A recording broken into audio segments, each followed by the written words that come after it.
don't wanna rewind. Yeah, I hear you saying, trying to test me like I'm Job. I don't fear you saying, you in my rib, you saying, and I was blind, but with God I got a clip, you saying. No, I'm not near you saying, I used to celebrate sin when I used to sing, but then I realized there is no in between. I was at a crossroads and had to choose a team. I said, Lord, I'm all yours, and gave him everything. When you're done getting drunk and you're sober, where you going when the party's over? Where you going when the party's over? Yeah.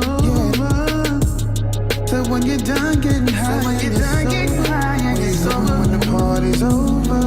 Where you going when the party's over?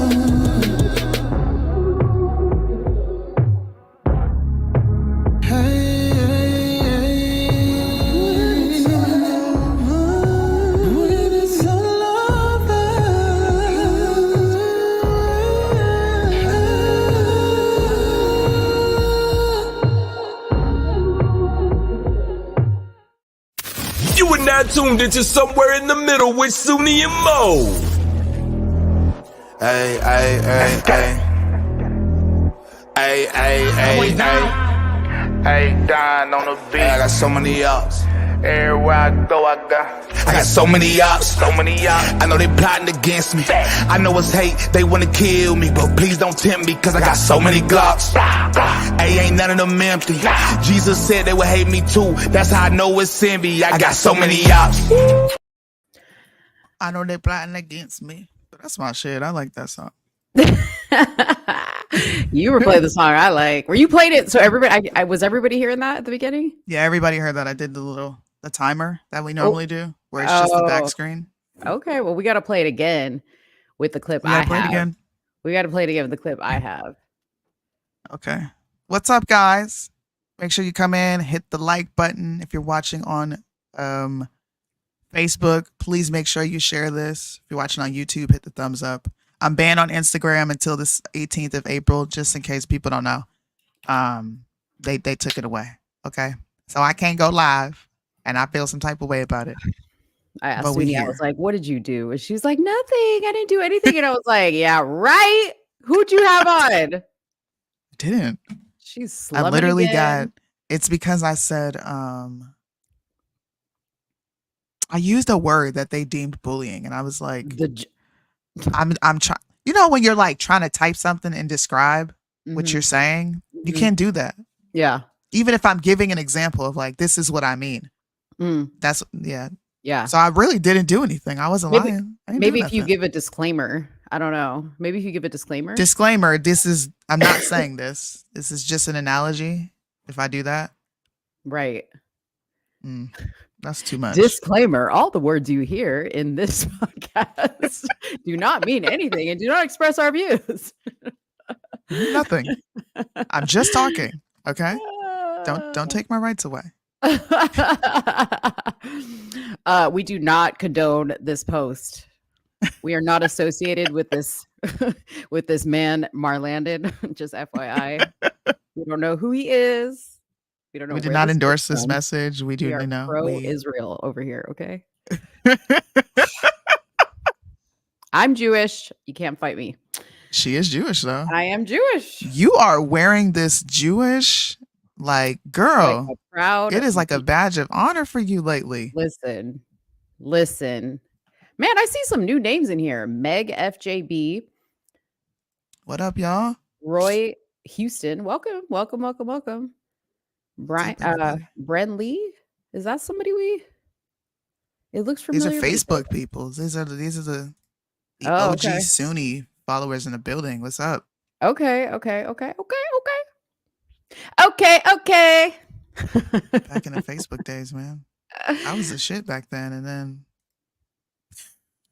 back then, you're not anymore. Back in the days, not anymore. No, people we're about to make you popular again. So, if you guys don't know, Bryson came out with his first ever feature film called Bryson the Demon Slayer. And it's really good. I watched it last night. It's about a little bit over 50 minutes. But, you know, in true Bryson form, obviously the title tells you what it's about. But in true Bryson form, there is a biblical message in it for sure. But it is so cool. And like, I'll be honest with you, whether you agree with the message or you don't agree with the message, just to see what Bryson, his sister, his dad, Shekinah, his wife, have all done on such a small budget with such a small amount of people. Because when you look at the credits at the end, it's like Bryson, Gabrielle, Bryson, Gabrielle, Shekinah, Bryson, Gabrielle. It's like they were wearing multiple hats, okay? Aside from all the actors and stuff, and they have a lot of other like musical guests in there. But the music's fire, the art is fire. The stories, I thought the story was great, and they did a great job. So you can go check it out on his YouTube page. He'll send you the link. I think he wants you to message him. I don't know if it's like it may be a link that only you can see if he invites you, right? If he gives you the link. What, for the video? Yeah. Oh, it's out now. If you guys want to watch it this is back when he wasn't releasing it on YouTube. If you guys want to watch it on YouTube, the video is up on YouTube. You just have to go to the video tab, and it should be the third. I think it's like the third video. Yeah. It'll say full movie. You guys can go watch it. Yeah. We'll announce the topics in just a second, Ray, but I wanted to kind of highlight Soonie because Soonie has writing credits in this movie and singing credits. So don't pay attention to the words at the bottom because I had it on caption because I'm old and sometimes I need a little caption, closed caption. It's a song, so it's not going to keep up with it. But I wanted to play this because this is Soonie's part in this song. I mean, she sings the hook in the song, but this is like my favorite part. And I screen recorded it so you guys can see it. And just so you guys know, I actually was the first person that Bryson called for this feature. He's lying. He's lying. She couldn't even say it without keeping straight. I was the first person Bryson called. Unfortunately, I couldn't answer the phone, so he called Soonie. And I mean, we can't all get Mariah Carey on our record, but I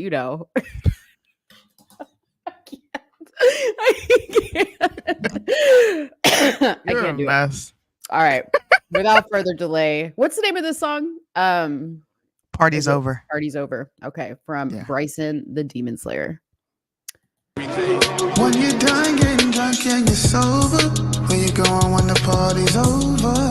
Where you going when the party's over? Yeah. So when you're done getting high, and you're sober, when the party's over? Where you going when the party's over?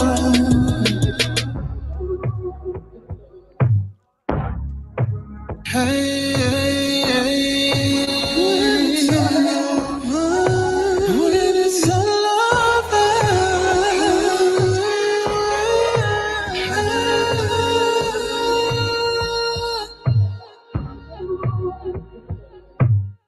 Hey. Good job. Thank you guys. That was nerve-wracking for me. That's my first time. This is my first time doing like this big of a project. So it was a lot. And then when it came out, I was like, people are going to hear this and all the people that hate me are going to hear this. Honestly, this is what I was thinking. All the people that don't like me are going to hear this and they're going to say mean things. But that hasn't happened. So of course they're going to say mean things. I just don't want it. Not about my singing. That's one thing I'll be really sensitive about. You know what? No, you won't, because we're going to say it now. Soonie, you can't sing. Soonie. Soonie, you can't sing, Soonie. Come on. Let's do it like the people do it. Let's do it like they do it. Yeah, well, thank you, everybody.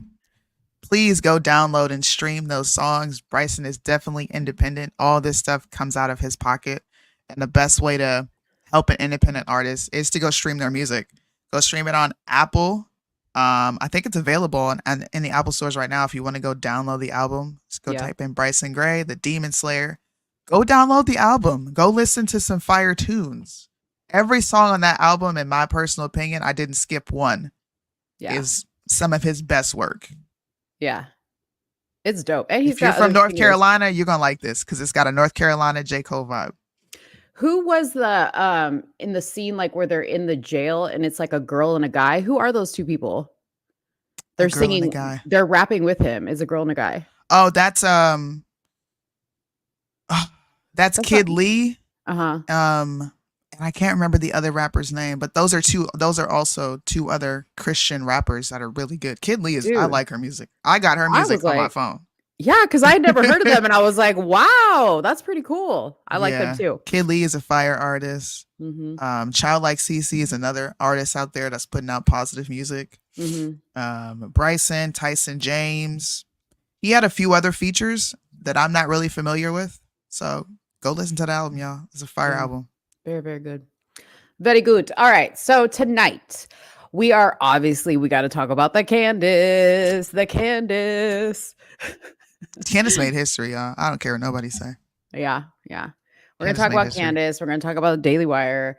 We're going to talk about the Breakfast Club and Candace. Candace is a big topic. She is trending on Twitter. She's trending on TikTok. Candace going to be all right. Okay. Everywhere. She gonna be all right. She's taking a few weeks off, and then she's coming back. According to her, what is it called? Socials, threads, or whatever it is.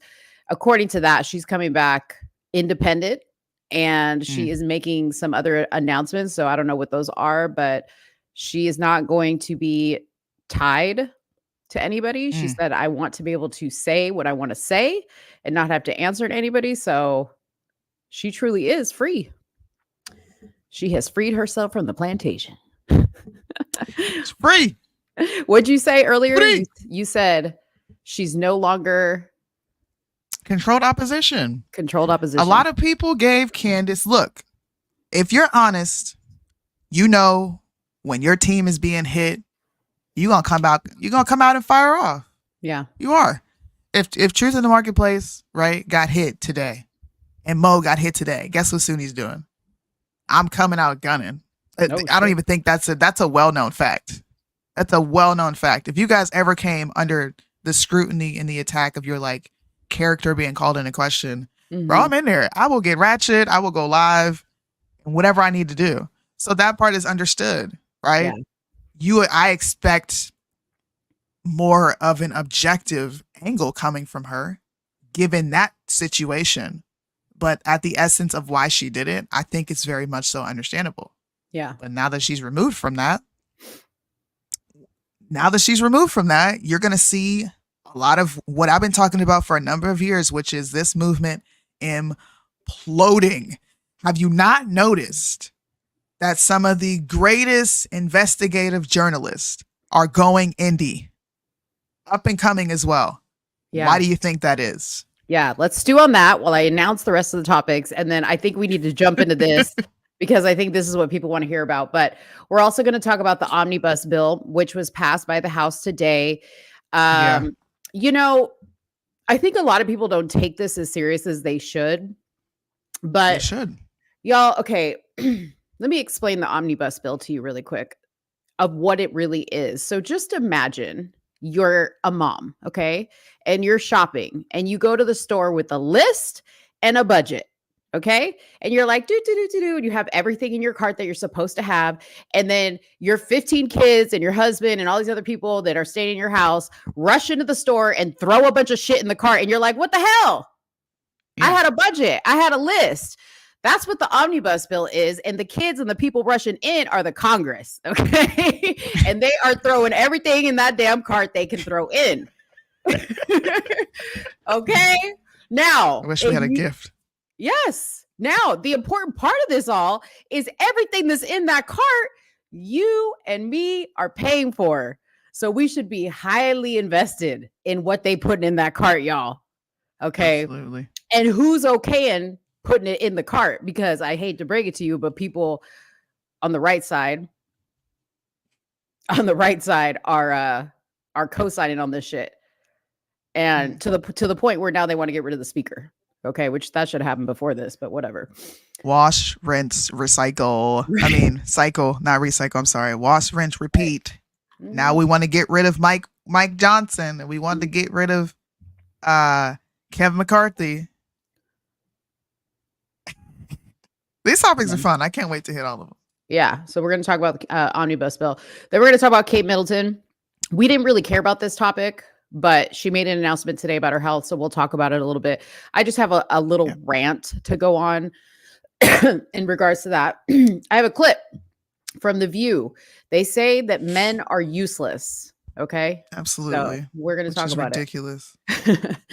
And it looks like Miss Letitia James is going to be a little bit upset. Okay. Because Trump made a boss ass move today and he got his True Social approved to be publicly traded. Okay. Ooh, Trump's about to make some money. Which means he's about to pocket invest. $4 billion. Okay. Let me hit my husband up right now. The only challenge with that is that he has to liquefy those assets, pretty quickly, so that he can have the cash. Now he's got cash in his pocket, but ain't nobody walking around with the type of cash he needs to come up with. Okay. Just because you're rich and you have a lot of stuff and you have a lot of buildings, you have a lot of businesses, doesn't mean you have that in liquidity. So, and it would be great to have Liddell on to explain that one because he could really explain that side of it. But ask him if he has time, he can come on and talk about the Trump True Social thing. Then I have an update, a teensy just update, because if y'all don't remember, that ex-Tennessee cop that she was like in a gangbang with all of her coworkers. Yeah, the white lady. The white lady, man. Well, let me tell you, she got a payout. No surprise there. But we will talk about that as well. And if there's anything else we can get to, we'll get to it. All right. Yeah. Let's move on to Candace Owens, shall we? Oh, I got some clips. I'll send it to you because I can only pull it up from my Instagram. So you want me to send it to your Let's Talk Darling while we're talking? Yeah. No, or you can just send it to me on WhatsApp. Oh, okay. Or you can send it to me on Instagram. That's fine too. Okay. Candace made history, y'all. Yeah, she did. Mo said save it for the show, but I was just talking about how truly iconic this is for anybody who is about objective reporting, and you're doing shows like this where you're dealing with news and you're honestly responsible for giving people the truth instead of filling it with a bunch of narratives and filibustering. I think that's what Candace represents to a lot of us. At least that's what it was for me when I decided to do this, is she didn't care about what people felt. She just told the truth. And the fact that she's busting outside of Big Con, shout out to Crowder. They could really join forces and do something major. Hopefully they can both put their egos aside and do something major with that. But the big conservative conglomerate just lost one of the biggest investigative journalists that they had outside of Glenn Beck. Yeah. Outside of Glenn Beck, because they lost Steven Crowder. He was major. And they just lost Candace. Yeah. And ain't nobody trending like Candace. Like that, she's been trending for like months on end straight. Okay. Months on end straight. I don't know. Listen. Ain't nobody checking. I think ain't nobody checking. Hold on, because I'm trying to log back into my Instagram because I logged in on my other account. Did you send it to send it to me on WhatsApp? Yeah, I did. Let me see. It's right here though. I was able to get it over here. Oh, okay. I actually did your idea. Sent it via WhatsApp. Oh, yeah. Look, I'm using Black media today because this is a win. I know a lot of people have some critiques about her interview. We're going to talk about those. A lot of people didn't think she went all the way, or she didn't really showcase herself in a good way. A lot of people said they feel like she was saying, "Hey, Black people, I love you," which is all understandable. But in my opinion, Candace played her cards right. But the bigger conversation is Big Con. And Jeremy Boring, as you can see right here at the bottom, put out a statement that said Daily Wire and Candace have ended their relationship. And people are suspecting that it's because of the comments that she made here when she was talking to Charlamagne the God. And let me just say this, okay, before you play this. Notice the statement came from Jeremy Boring, y'all. I'm going to give you guys a little bit of history here. But the headlines that you guys are seeing, that Candace Owens gets fired from Ben Shapiro's Daily Wire, it actually is not Ben Shapiro's Daily Wire. It is owned by Bent Key Ventures, and Ben Shapiro was an investor in Bent Key Ventures. He is not the main investor in Bent Key Ventures. That is another person, along with Jeremy Boring, which is why Jeremy Boring is the head of Daily Wire. Ben Shapiro is nowhere on the leadership board of Daily Wire. He is a host of Daily Wire. He is an investor in Bent Key Ventures, LLC, and that is it. Okay. So Ben Shapiro actually did not fire Candace Owens. We don't know who fired or if somebody left or if whatever happened, but I just want to clear that up because Ben Shapiro don't own the Daily Wire. Yeah. Yeah. That is true. That is true. Thanks for that distinction, because a lot of people do think that. But here's a clip. Yeah. And Shapiro are able to disagree, but then I guess still have a business relationship, because I saw him recently tell you, I think this was maybe a few months ago, he told you to quit over your Israel coverage, your Palestine Israel coverage. Yeah. What was that about? Well, he told me, the tweet that he responded to was actually just some biblical passages. Mm-hmm. And he thought that it was me saying that I had to choose money over I don't know how we interpret it, but it was definitely not. I just meant it as peace, calling for peace, because there was a video circulating of him calling me a disgrace and a faux professional or whatever it was. And I decided to choose peace, and then when I chose peace, he responded to the peace with not peace. So why wouldn't he just fire you? Well, as I explained on Tucker Carlson's show, Ben doesn't have the power to fire me. And it's not even saying that we disagree on Israel and Palestine. Sorry. Let me go to the next slide. Well, this is a tweet. The Shade Room, they leave clips incomplete all the time, but Yeah. they're going back and forth about if this tweet got her fired.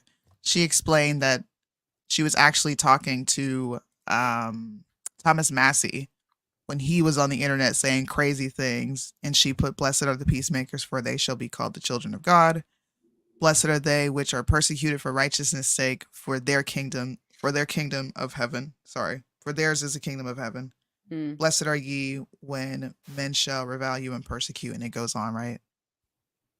Ben Shapiro took that as a shot and interpreted her message the wrong way, which, in my opinion, was strategically done, because she's responding to Massey, who is literally saying that the G word, okay? I don't know if we can say that on here, but unaliving at a massive level based on your ethnicity and ethnic cleansing, we can use that. He said that doesn't exist.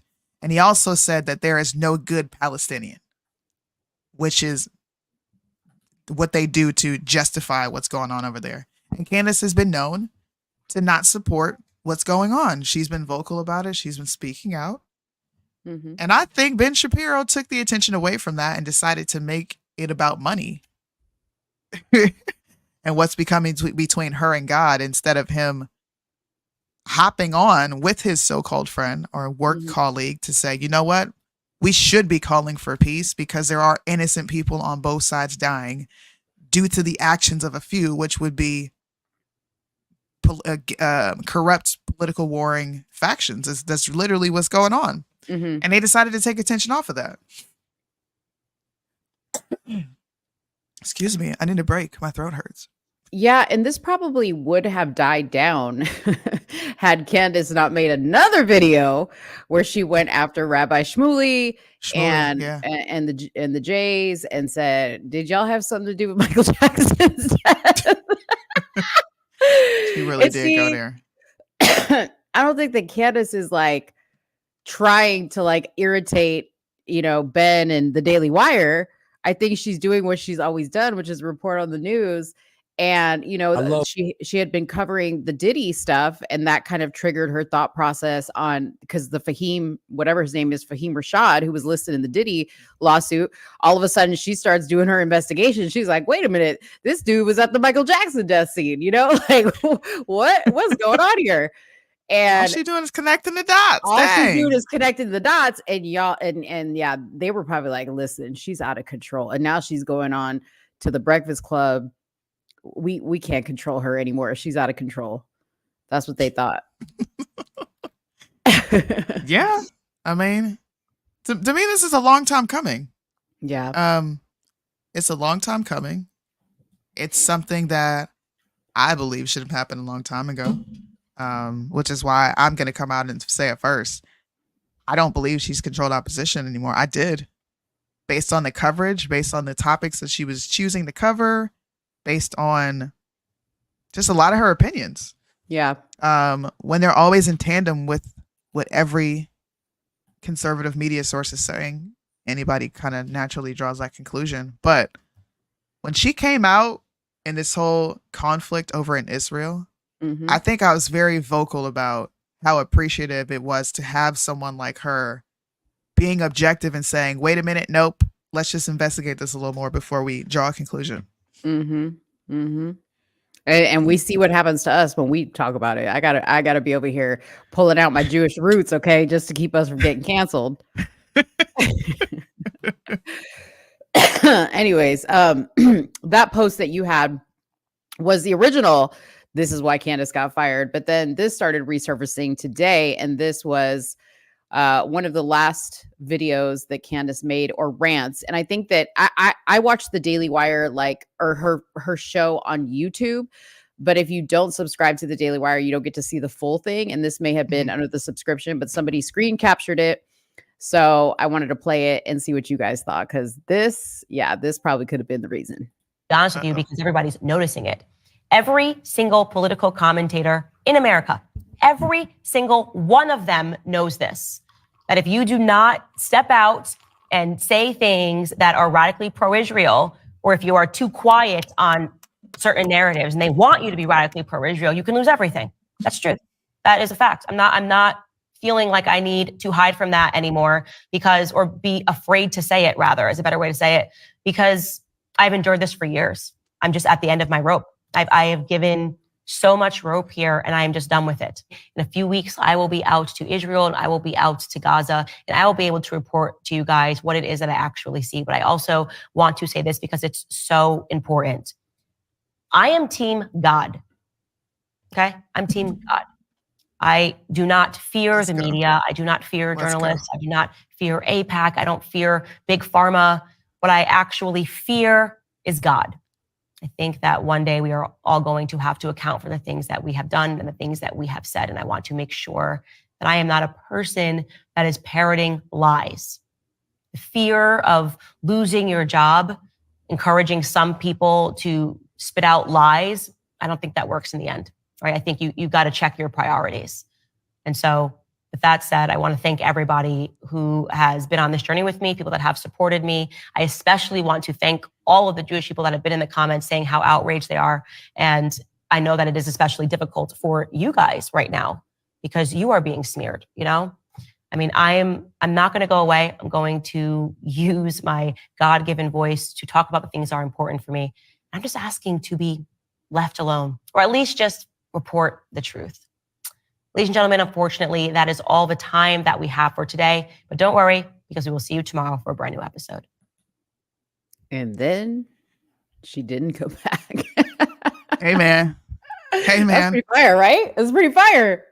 But all she's doing is finally coming out and saying what I've been saying for a minute. Everybody thinks you're lying when you say these things. I think somebody said, why don't you just come out and expose who they are? Because I'm not Candace. If I do it, it's going to be perceived as an attack on you're a clout chaser. I think we talked about this. You just want their clout. You don't even know what you're really talking about. Candace just came out and said what I've been saying for a minute. And she just admitted herself that for a while she's been controlled opposition and she got tired of it. Yeah. So Candace is no longer controlled opposition. Thank you. Welcome to the fold, sis.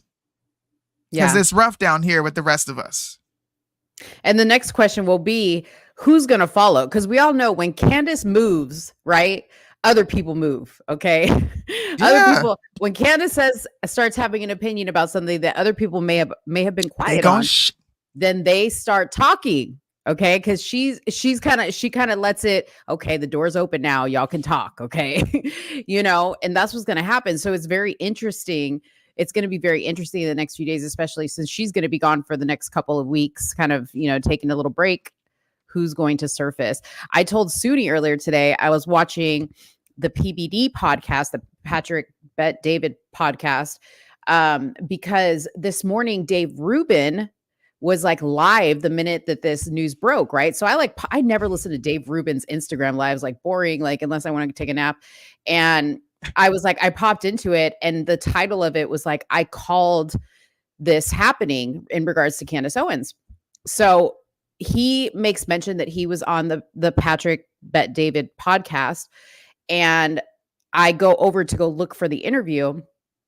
And y'all remember, I'm going to take you a little history lesson back, that Soonie and I were very critical of Candace because during the whole LGBTQ thing, she stood 10 toes down next to her friend, very good friend, Dave Rubin, who is a gay man who was adopting children or was having them through a surrogate or something like that. So we were like, how could you be pro two gay men having a child through a surrogate? Well, then you know that Candace started doing all this stuff on surrogacy and the evils of surrogacy. And I was like, well, that's weird, because her friend Dave Rubin had a baby via surrogacy, right? Well, come to find out, while I was watching this interview, Dave said the last time him and Candace spoke was when she was helping him shop for baby strollers for his babies. And that was the last time they spoke. He's like, I thought we were good friends, but I guess not. So there has been a falling out between Dave Rubin and Candace Owens. So y'all, behind the scenes, okay, Candace has been going through some type of awakening. Obviously. We all go through it. Yeah. Like I don't even think we're seeing the half of it. Oh, we're not. Yeah. I'm telling you, man. That, I think it is only something, and I'm not trying to ostracize anybody, but I think this is only a dilemma that people with moral fabric have. When you are a Christian and you are convicted about these things, after a certain extent, you're like, okay, I'm lying to myself and I'm lying to you, and now I just can't do it anymore. Mm. I just think that's what it came to. She said it before. She fears God more than all of y'all, bro. Yeah. I don't care. And I got to answer for this stuff. You said earlier when we were on the phone, you were like, and you didn't even say the Christian part, but you were like, you can only pretend for so long. And I think in all of us, there is a moral compass that tugs at us sometimes. Like when we know that we're not being our authentic selves, you know what I mean? Like when we're doing it for the wrong reasons. And if you're a Christian, you call that God. If you're not a Christian, you call that the universe, or you call that your gut, or whatever you want to call it. Conscious. It doesn't matter. You're conscious. It doesn't matter what you want to call it. We all have it, and we all know that feeling. But it's clear that Candace has been getting a little bit more deep into her faith. Is she perfect? Is she doing it all? No, but I think we're witnessing a woman kind of walking through the steps of her awakening, right? Yes. Yeah. I'm just all I'm doing is showing that this is what believers go through, bro. I said this October 7th, the day it happened. I have every single flag crossed out because I'm not standing with none of it. I stand with Jesus. I think it is something that she spiritually went through. When you are at your wits' end and you cannot pretend anymore, you go through an identity crisis. Every Black conservative that has a biblical foundation, you go through this. I went through it. Mine was just a little more brutal because I wasn't Candace. I didn't have a big name. I was up and coming and everybody shot me down. But I'm just happy to have someone else that's a part of the fight that really wants to tell the truth. At the end of the day, that's all I really care about, is if we're making people actively think and you're telling them the truth and you're not parroting what some political faction wants you to parrot, bro. We got to tell the truth. Same. Yeah. And it's funny, like, that we're on this topic because earlier we were trying to look up like the Daily Wire statistics and on their YouTube to see if they had dropped subscriptions. And I had never found this website that Soonie told me about where you could look it up. You have to pay for it, by the way, Soonie, to see the most current ones, because what we were looking at wasn't current. But anyways, I was like, oh, let me look at my page, and I was like, oh, I've never looked at my page statistics like this, and I was like, oh, that's really sad. And then Soonie was like, yeah, you should look at your statistics. And I was like, no, I don't look at statistics. I go by, do I feel good? doing what I'm doing. I don't care. I mean, y'all, like, truth be told, if I cared about numbers and I cared about statistics, I wouldn't be doing this show. I wouldn't be talking about politics. I would be talking about being 400 pounds and which lipstick and eyeshadow I like best. Okay. Because truth be told, that's the easiest topic. That's what gets people watching. That's what gets people sitting there. That's what makes money, because we come up here every day and, you know, do what we do. And I don't look at the numbers. Yeah. I don't look at the numbers. I just go by, this feels good. And when it doesn't feel good anymore to me, then I'm not going to do it. And Soonie, I'm sure, is the same. Like, when it's not feeling right to her anymore, then it's not feeling right. You know, like, we all got to move with how we feel, or if we need to change something, we need to change, you know, we change it. That's just is what it is, you know? And I think that's what Candace is going through right now. The Daily Wire was good for a second, and now it's not. It was useful for what it was. Yeah. Yeah. And she got to where she launched herself into culture and everything else with her opinions. Yeah. That's why I got annoyed with people like, she owes Trump. Trump made her. Trump didn't make her. If anything, it was Brexit and the fact that there were Black conservatives coming out of the woodwork in tandem with what Trump was doing, which made him relevant. Yeah. Period. Yeah. Because I would not, let me not say that, because I was interested in Trump before I even knew who Tatum or Candace was, to be honest with you. I didn't learn about Tatum until my husband used to watch his police videos. This was way a long time ago, before he even got the 1 million subscribers, when him and what's his name? Lucas? Amazing Lucas. This was back when they were warring. Yeah. This predates everything, but I hope Tatum comes out in support. I hope a lot of influencers come out in support of her and make the same declaration too. Yeah. Tell the truth. Yeah. You know, I have to go back to a comment you made where you said, like, people say that Trump made Candace. I hate when people say, oh, so-and-so was made by this person. I definitely think you can get a leg up, right? Like, somebody can give you exposure. But the truth of the matter is, if you don't have what it takes, it doesn't matter who props you up. You ain't going to stay there. Okay. It takes work, you know, and some of us are lucky to know somebody that might expose us or share our posts or share our content or whatever. And that's just the luck of the draw.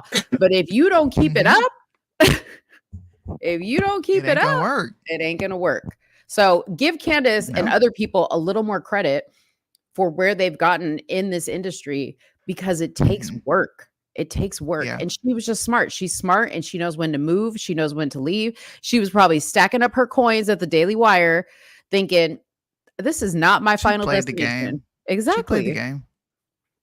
Yeah. She played the game. I'm not built for it like Candace, bro. I'd be done spazzed out and be like, man, F all y'all. I ain't getting on TV and saying this. Would have been the problem. You'd have attitude. See. Be on camera on Fox News like, I'm just here so I don't get fined. I could just see Soonie on a Fox News hit. If she don't want to talk, dude, Soonie will be like attitude face. Okay. They're gonna be like, so Soonie, what do you think about this? And Soonie gonna be like, I mean, I don't know. It's whatever. Yeah. Dude, lights, camera, action, and Candace is on. I'd have been like, bro, I need some external factors to help me get through this day, because this ain't gonna work. I'm happy for her. She said she's finally free. Shout out to Candace. Excited to see what she does in the future with her new gained independence. And hopefully we can get some more truth related news. Yes. It'll be awesome to be able to use her journalism and her investigations to get online and continue the message, because that's what it's all about. I agree. You know, let's talk about her what is it? Her interview on the whatchamacallit, the Breakfast Club. The Breakfast Club? Yeah. Yes. I know you had sent me a clip that you wanted to talk about, but if you guys didn't watch that interview, you guys have to go watch it. It was actually a really good interview, although she took heat. She took heat, and I screenshotted, by the way. I screenshotted Director Phil's comments because I woke up this morning and I was like, I need to screenshot these because I would love to read these to the audience. Okay. Ooh, can you show them? Oh, never mind. If you don't have it sent to WhatsApp, it's fine. Yeah, I mean, I could send it, but it's going to take a long time because it's a lot. Okay, so let me read this. Okay, so y'all just sit back, get a little snack or something like that, and I'm going to read a little bit. This is Director Phil. If you guys don't know him or follow him, he's just somebody that we used to debate with back in the day. And he had some commentary on this Breakfast Club interview. He is Black also, so I need to put that in perspective because he's making these comments. All right. So he said, after watching Candace on the Breakfast Club, long overdue, I doubled down on how detached our side is from the Black side of America or Black culture. That's not a shot at Candace. It's a shot at our side's talking head influencers in general. Also, it further proves my point that most people on our side don't know how to have a conversation with the other side, that I feel like just a conversation and not a soapbox conversation. There were so many moments in that interview where Candace could have been more generally clear about what she meant, but instead, she just went on a bold statement word salad run. I believe in the Merriam-Williamson quote, there is nothing enlightened about shrinking so that others won't feel insecure about you, end quote. However, I also believe in the quote from the Bible, tell the truth in gentleness. Candace didn't do anything wrong in her interview, just to be clear. However, there were moments where I believe she could come down on the word salad and intellectual verbiage. For the sake of the audience listening to not misconstrue or not as easy to misconstrue, they asked her about her marrying a white man when she speaks of uplifting Black families. This was a great opportunity to really dive into that question. But instead, Candace basically said she liked his mind and he's intelligent enough to converse with her on a daily basis. I completely understand that. I myself feel the same way to a degree. I work around a lot of white people in Hollywood, but I never really noticed it because I don't look at myself as a Black man and I don't look to them as white people or Latino people. I see myself as just a man and them as just people. I don't attach skin color to it. I see color, I just don't focus on it. They asked her about Kanye and the White Lives Matter shirt. This was an opportunity to ask instead of tell the host White Lives Matter, then possibly ask if Black Lives Matter. Which I was confused. I was confused by that statement because I'm like, I thought you didn't focus on color, so why would you want her to draw that distinction? And have everyone agree on air that both lives matter. It would be a fantastic way to bring more Black young people into a better understanding of Candace and even the shirt. But instead, yet again, she gave an intellectual word salad. The audience that we say we want to wake up from her own mouth are failing basic reading at 75%. So that should tell you how we speak to them is very important. The words we choose, the inflections, the bold statements. If we want to reach them, our side can't even give a young man advice on how to approach a woman and successfully obtain her number. But yet our side's talking heads will say, get married, have lots of children. So many of them are simply out of touch with modern reality. Most of the time, you have to meet people where they are if you want to help or wake people up. I'm happy to see Candace on the Breakfast Club, but let's be clear, making people like you and leading people to think differently about politics and their own mental configurations are two different things. So did you think she was spewing a word salad on the Breakfast Club? Yeah. No. Neither did I. And in fact, if you look at the comment section on Hollywood Unlocked, if you look at the comment section under the Breakfast Club AM, on their YouTube and their Instagram, you will see Black people saying, wow, okay, she made some valid points. I didn't think of it this way.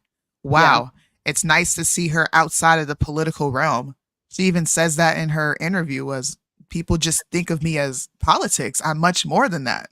So what she did was showcase how she's much more than that. To me, this was a solid answer of, I like his mind. I could care less about what he looks like. She referenced a landmark Supreme Court case, which made interracial marriage legal. So how much more blackety black do you want her to get? She uses Supreme Court that directly relates to black people in the topic of racism. I think this is just a moment of you can't please everybody. You know, I think this is also a moment of the contradiction, because if black people aren't a hive mind, then there's not one way to speak to black people. She went on as herself and she showcased herself. She was Candace. Yes. Let her be Candace, because we want black people to like Candace, not a fucking product that appeals to them. Yeah. No. Yeah. She did not come on at all as Candace, the political pundit. She came on as just a regular girl. She was literally like answering just the most random of questions. They were like, have you dated a black guy? And she was like, yeah. She's like, actually, I used to like Asian guys more than anything. And then I think they made like a little smirky comment about Asian guys having little, you know what's, and they were like, oh, okay. And, you know, she laughed at that. But let's play this clip of her explaining why she married a white man. And just to, Cheryl made a comment. She said, I don't see the need for that question about, you know, her husband being white. And you're correct. There's no need to ask somebody, why did you choose to marry the race you chose to marry? But we're talking about the Breakfast Club, and the black people that listen to the Breakfast Club want to know why Candace didn't marry a black man. Okay. Because they call her whitewashed all the time. Right. Yeah. So that's why I think he asked the question, but it really wasn't in a disrespectful way. But let's go ahead and listen. Said earlier, because I know a lot of people hear you say, well, Candace, you're speaking a lot about, you know, the black family, but then you married a white man. Yeah. Dr. Umar would have a huge problem. Oh, wait a minute. This is the Umar Johnson one? Yeah. Okay. I would love to. Do we have, I'm sorry to interrupt this, but do we have one that doesn't have the music in the background? No, we don't. Hold on. Let me see if I have one. Lil Scrappy is stupid. I just responded to Scrappy. He said, wow, boys. So she know now how it feels to be black, Jack. My bad. Okay. Here's one without music. Hold on. Because I know a lot of people hear you say, well, Candace, you're speaking a lot about, you know, the black family, but then you married a white man. Yeah. Dr. Umar would have a huge problem with that. Oh, never mind. Okay. I would love to talk to him more about that, because I mean, it's always very interesting to me to hear this paradox of black people who will make an argument that, you know, the system is racist, and then also make an argument like this, which is essentially making an argument for the Supreme Court to revisit Virginia versus Love and basically say that black Americans and white Americans shouldn't be marrying. I think the greatest thing ever is when people come together on the basis of who they love and get married. You know, for me personally, I never thought of my husband as a race. It's just very interesting to me that see people go, she's married to a white man. When I look at my kids, I'm not like, oh, my kids are mixed. I married the person that it made the most sense for me to marry. I have a mind that is just, you know, if you even knew half the things that I'm thinking about, the stuff that I'm reading. I want to go back to something you said earlier. Just go all the time. It's difficult for me to find. It was difficult for me to find a partner that was a challenge to me. You know, the challenge that I relate to that shit. You want to take an academic challenge, whatever it is, with my same interests. It just was. What you will know, a lot of times people think that when people come together, it's because of how they look. Actually, I actually read this in a Thomas Sowell book, or maybe it was a Shelby Steele book. People tend to marry their IQ, which is interesting. You think like if you see two black people together, oh, it's because they are two black people, but actually they are probably better matched based on their IQ. You know, I fell in love with my husband just because I think he is one of the most brilliant people ever. You know, I love him very much. The stuff that we talk about, I'm like, there is no other person that I could have married. We have 3 beautiful children who are growing up in an environment that I am just so happy that I was able to, you know, what every parent wants, to give your children better than you had, you know, and that's all I can say. I'm just the luckiest person in the entire world. How is he gonna feel about you not finding him attractive and just liking him for his mind? Oh my God. Just go. He got the smear already ready for the journalists that are listening. Candace says her husband is not. It was a bonus that I also think that he's beautiful and gorgeous and handsome, but it really was about his mind. I know I married the right person, and I want every person to never allow like race to be a barrier to you finding love. That is so foolish. That will stop you. And by the way, you know, there's been so much toxicity particularly in black relationships because of the media portraying black men as this or black women as this. And we just have to stop doing that, you know? Have you ever dated black men before? Yeah. Yeah. Yeah, I dated black men, which is another thing that I always find really funny because the media tries to portray me as someone who only liked white guys. Mm. Actually, if you want to be honest, I started off on a really strong Asian kick in my life. Oh my gosh. I thought I was going to Okay. marry an Asian man. What's fine? I did. My first Okay. boyfriend was Japanese. My second boyfriend was Korean. I just really loved Asian men. It was No, weird. that's right. Yeah. Wow. like, I was In Hispanic. Connecticut, there was an Asian. He got this. Yeah. All Well, right. I mean, there's Asian population everywhere. I don't know. So was there a higher one in Connecticut? No, I think Okay. I just pursued Asian men. I don't know. I just Yeah. liked Asian guys. Yeah. Candace Owens fetishizes Asian men. Oh my gosh. Stop painting the headlines so they can grab you. What's wrong with you? Yeah. All Well, right. I mean, there's Asian population everywhere. Yeah. Bro, that was not a intellectual word salad. That was, I don't care about his race. I was attracted to his mind. Yeah. I needed somebody to how many times have we said that as women? I could not be with anybody outside of my husband because nobody else would be able to handle me. Well, okay, but see, here's the thing. There's a difference between women that say nobody else would be able to handle me because she's a pain in the, you know what? Yeah, but that's And not how there's I mean it. Yeah. But what the way Candace means it is somebody who could challenge me intellectually, right? Right. So I think most women on this planet are like, well, he tolerated me, girl, because I'm a pain in the ass. It's not that she was intellectual or she needed somebody who was really going to like grow her mind. Yes. But that's what Okay. Candace I was understand saying. that point. You know what I'm saying? That's what Candace was saying. Like, I personally need a challenge. But don't maybe I'm just, I don't know, maybe we're a minority in this, but I mean, I wanted that. I feel like that's what every woman wants. I think most want one they can control. I feel like I'm old and I'm tapped out of the game because I just had this conversation in Discord where someone was like, what did they ask me? I said, why do you have a Scarface poster in the back of your room? And I said, because I like Scarface. Well, do you even know what it's about? And I was like, yeah, he was a G. He was an illegal immigrant that came over here and dominated. Yeah. Like, what are you talking about? And they were like, oh, so you like dominance? And I was like, yeah. Like, it's masculinity. Yeah. I need the challenge, of course. Yeah. And then they were just like, well, how would you know these things? And I was like, because I'm attracted to it. So maybe you're right. Not Maybe everybody is. women don't want that, but like, that's attractive to me, especially if you're smarter than me and you're more wittier than me and you can like outdo me in this subject and I'm learning from you, then Yeah. maybe it's just me. Can I you like lead? intelligence. Can you lead? Yeah. Yes. Yes. But not everybody likes that. Sapiosexuals, where you at? You're so funny. Yeah, but I mean, I don't know what it was that Phil wanted her to say in that moment. Like, Yeah. again, he went on this whole rant about how he personally doesn't look at color, but then he felt like to the community audience she was speaking to, she needed to explain that a little bit more. For what? But how can she if she's not a person that makes if she doesn't view her life based on that? Why would she reinforce what we all think is detrimental to begin with, which is Right. looking at skin color first? Now, of course, we all notice that we're different races, right? Yeah. But that would be counterproductive to what she's trying to do. I mean, I think she introduced Black people to a different way of thinking, especially women. Yeah. Maybe instead of, I'm going to put my foot in my mouth here because I think looks are very important, but looks need to line up with your brain. I think I've Yeah. made that clear several times. Like if you're dumb, then that's, it's an automatic no. Yeah.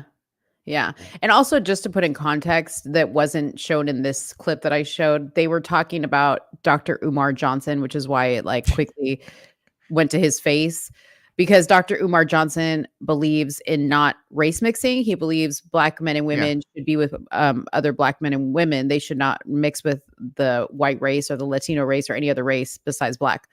So that's kind of why they put that question out. And Candace was like, I know who Umar Johnson is, but I'm not like really familiar with what he says. And then now there's like this whole call for them to debate. Candace, how you don't know who Umar Johnson is, girl? Yeah. Well, the other thing that was kind of funny in this interview, and I read this article, is they gave her like a whole Black history quiz. in the interview, I guess, to test her blackness, which I think is another dumb thing. But you know what? She took it like a champ. You know what I mean? Like, she wasn't trying to pretend like she didn't know the answers or that she even cared that she didn't know the answers. But they asked her who the first Black woman was to serve as Supreme Court justice. And she was like right now? Like, the one that's right now. And then she's like, can you give me the first one? Did she give me the first letter? You know what I mean? But, you know, like, they were asking her that. Then they were like giving her church phrases. They were calling this a Black quiz. They were giving her church phrases like God is good. And then she had to respond with God is good. Amen. She said another wrong answer. Proper response is all the time. God is good all the time. See, only if you're Black would you know that. Okay. According to that. All the time. Is. Yeah. And then they made her finish the lyrics to some songs. One she got, the other one she didn't. But there's some, you know, Black journalists that judge the entire interview off her Black history knowledge. And I just think that's so funny to me because I'm Hispanic. And if you told me who was the first Hispanic, but I don't know everything Hispanic, nor do I care. Okay, I have limited space in my brain, and I do not have space in my brain for Hispanic history highlights. I just don't. It just doesn't matter to me. It's not, and I'm sure it doesn't matter to her either. That does not make a Black person, by the way. To me, that's so trivial. Right. Like, that is so trivial. So trivial. If you don't know the lyrics, it's just a litmus test for like, okay, let's see how Black you really are. Are you Black or are you kind of Black?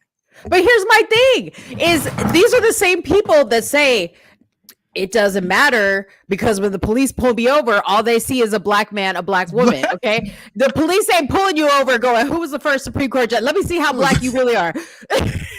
Fuck these Biggie lyrics, right? What's Sexy Red's middle initial? Come on, tell me what NWA said. It's so dumb. It's so dumb. I'm gonna support Candace. Shout out to Candace and this newfound independence. Yeah. I just want to see where the chips fall, and this is going to be a very exciting election season. Okay. Yeah. It's going to be exciting going forward because so many people are going independent. I'm just saying. Okay. And are we still talking about politics since it's related to Candace? Yeah. Can I segue into this? Sure. Because it's going into the bill, and I know we said we were going to talk about that. Oh yeah, let's talk about the Omnibus Bill. Can somebody go tell, and what they call her, MTG, Marjorie what's her name? Yeah, Marjorie Taylor Greene. Mm-hmm. I can only remember her plastic face. She irritates my soul. Can y'all tell her, or can y'all vote her out? Please. Like, Please. She got to go. And I'm gonna tell you why. Because this is called grandstanding.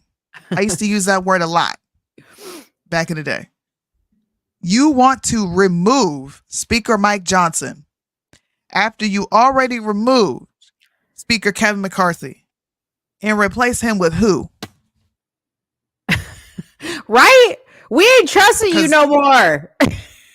Not that we ever did. Listen, I did. Last time I checked, it took a majority to even pass bills. So replace it with who, dog? You? Exactly. I'm gonna play this clip for y'all. I can't stand this lady. She needs to go take a break. Go sit down somewhere. So hard to go the last time. You're gonna go through. It was hard to go the last time, but look at where we are now. They just passed a funding bill that doesn't secure our border, does nothing to stop the daily invasion, This budget funds full-term abortion. It funds DEI. It funds trans ideology on our youth as young as 12 years old. We're already in crisis. So Is this the fight that you? for real leadership. Is this the fight you want to have in an election year? Absolutely, it's the fight I want to have in the election year because, damn it, I want to win that House. I want to win the White House. I want to win the Senate, and I want to restore this country back to greatness again, back to safety, back to security for every single American. Hold on, I gotta skip to the next slide. Well, she was done. I'm sorry, but look at her comments here. The Republican-controlled House just passed a 1.2 trillion spending bill that doesn't secure our borders but funds full-term abortion and trans ideology on our youth. This is them passing it, but this is what I want to give to Marjorie Taylor Greene. Okay, I just. She's gotten this quite a few times. She's probably an honorary member at this point. Like, dog, you went on TV to say, we need to oust him. Is this the best you can do? And then she said, this is literally what she said. Hold on, let me read her quote. This is just a warning. Okay. I filed a motion to vacate today, but it's more of a warning and a pink slip, she added. I respect our conference. I paid all my dues to my conference. I am a member in good standing, and I do not wish to inflict pain on my conference and throw the House in chaos. Then why did you move or file a motion to oust him? Right. You did it to grandstand, like I just said? So they could put a Republican or so they could put a Democrat in there? Are you crazy? Está loca. Let me get on TV and become relevant again because I ain't been popping in a minute. Let me say I'm going to file a motion to oust him and then simultaneously say, I don't really mean it. I'm just doing it to give him a warning. Bitch, this man ain't think about you. He is the most powerful person in Congress right now. Do you really think he cares what Marjorie Taylor Greene, who was smashing Alex Stein, allegedly, cheating on your husband, having a bunch of affairs? Do you really think these people or these men give a flying fart what you think? I forgot about that her and what's his name were smashing. I forgot about that. He came with the text messages. Nobody care what you talk about. Sit your ass down somewhere. I'm telling you. I can't stand her. Dude, I can't stand her either. She's like, you know, the mother that's at school that like when everybody's waiting in line in their cars, she's the one that gets out and talks to everybody. That's her. She's the one that like. Is she the PTA mom? Yeah, she's a PTA mom. You know, and she like pops in your window. She's like, hi, Susie. I saw Bobby at the game. Oh my God. Did you see that one mom that she showed up? That's her. Okay. That's why I don't like her. She Marjorie Taylor Greene. Men in Congress will never do that. They gave women these rights to begin with. If they take them back, they'll appear misogynistic. And we can't have that. We just can't have it. So don't get your hopes up, please. Just to kind of give you guys a breakdown. I don't know if I pulled the right article. Hold on a second. Do you have the breakdown of everything that's in this dang bill? The breakdown? Yeah. Yeah. This is the labor one, the HHS education bill. Yeah, but I wanted the one that had everything in it. This just talks about HHS. Yeah. I sent the wrong one. Overview of Omnibus. What up, P. I can't believe Gain? they finally passed this, man. I remember we were talking about them passing this years ago. This is back in 2000. Yeah. No, this is the second one, right? Or is this still the first one? No, this is the second. I think they had another one like a year ago. Okay. Right? Am I correct? I think. I'm pretty sure. Pretty sure I'm right. Yeah, because that was the year one. It was the 2022 one. Oh, I pulled up the old one. Listen, it's harder to do this because this bill was hundreds, if not thousands, of pages long, and you kind of just Thousands. have to like keyword check what you think is messy in the bill because Yeah. you're not going to get to all of it. And this is You're what really they not do. going to. They always do this. Like they come up to the last minute and they like, oh, we're about to have a government shutdown if these guys don't pass it. And then Mhm. they're expected to read, 1,012 pages within a couple of hours and vote on it. Yeah. Ain't Yeah. no way that is possible. Okay. Oh, you know because what? they Hold on, I'll get constantly it. change it. They constantly, I'll like be I right said, back. y'all. Yeah, go ahead. Like I said, y'all, if y'all didn't tune in for my Omnibus Bill explanation, okay, these people, while we're just waiting on our tax dollars to be spent, they're just putting snacks in the cart. You know what I mean? Like these congressmen are just, you know, mama's pushing the cart and they just throwing stuff in. Boop, boop, boop, boop. Oh, don't worry. The American people pay for that. Ukraine, don't worry about the American people pay for that. I heard on the radio today, and I don't think Soonie found it, but I heard on the radio today because I was listening to AM radio that there's like a gay nursing home or something like that they're giving money to.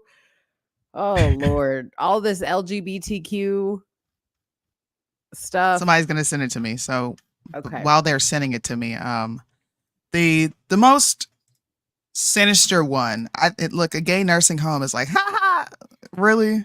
Whatever. Is that true? I've heard that, but I myself didn't read it, so I'm not gonna say that it's true. You know that gay, you know the gay nursing home be lit, okay? I mean, the of nursing old home is people. already spreading STDs, so let's amplify it by spreading super deadly ones. Do you think nursing homes there's that type of sexual activity going on? Yeah, Really? With the old people? dude, they be spreading STDs like a mug in there. Yeah, they ain't got nothing else to do. Oh my gosh. We'll put the link to join the show a little bit later, guys, after we get through some of the topics. If you guys want to jump in and talk about anything and give your 2 cents, we'll put the link in there.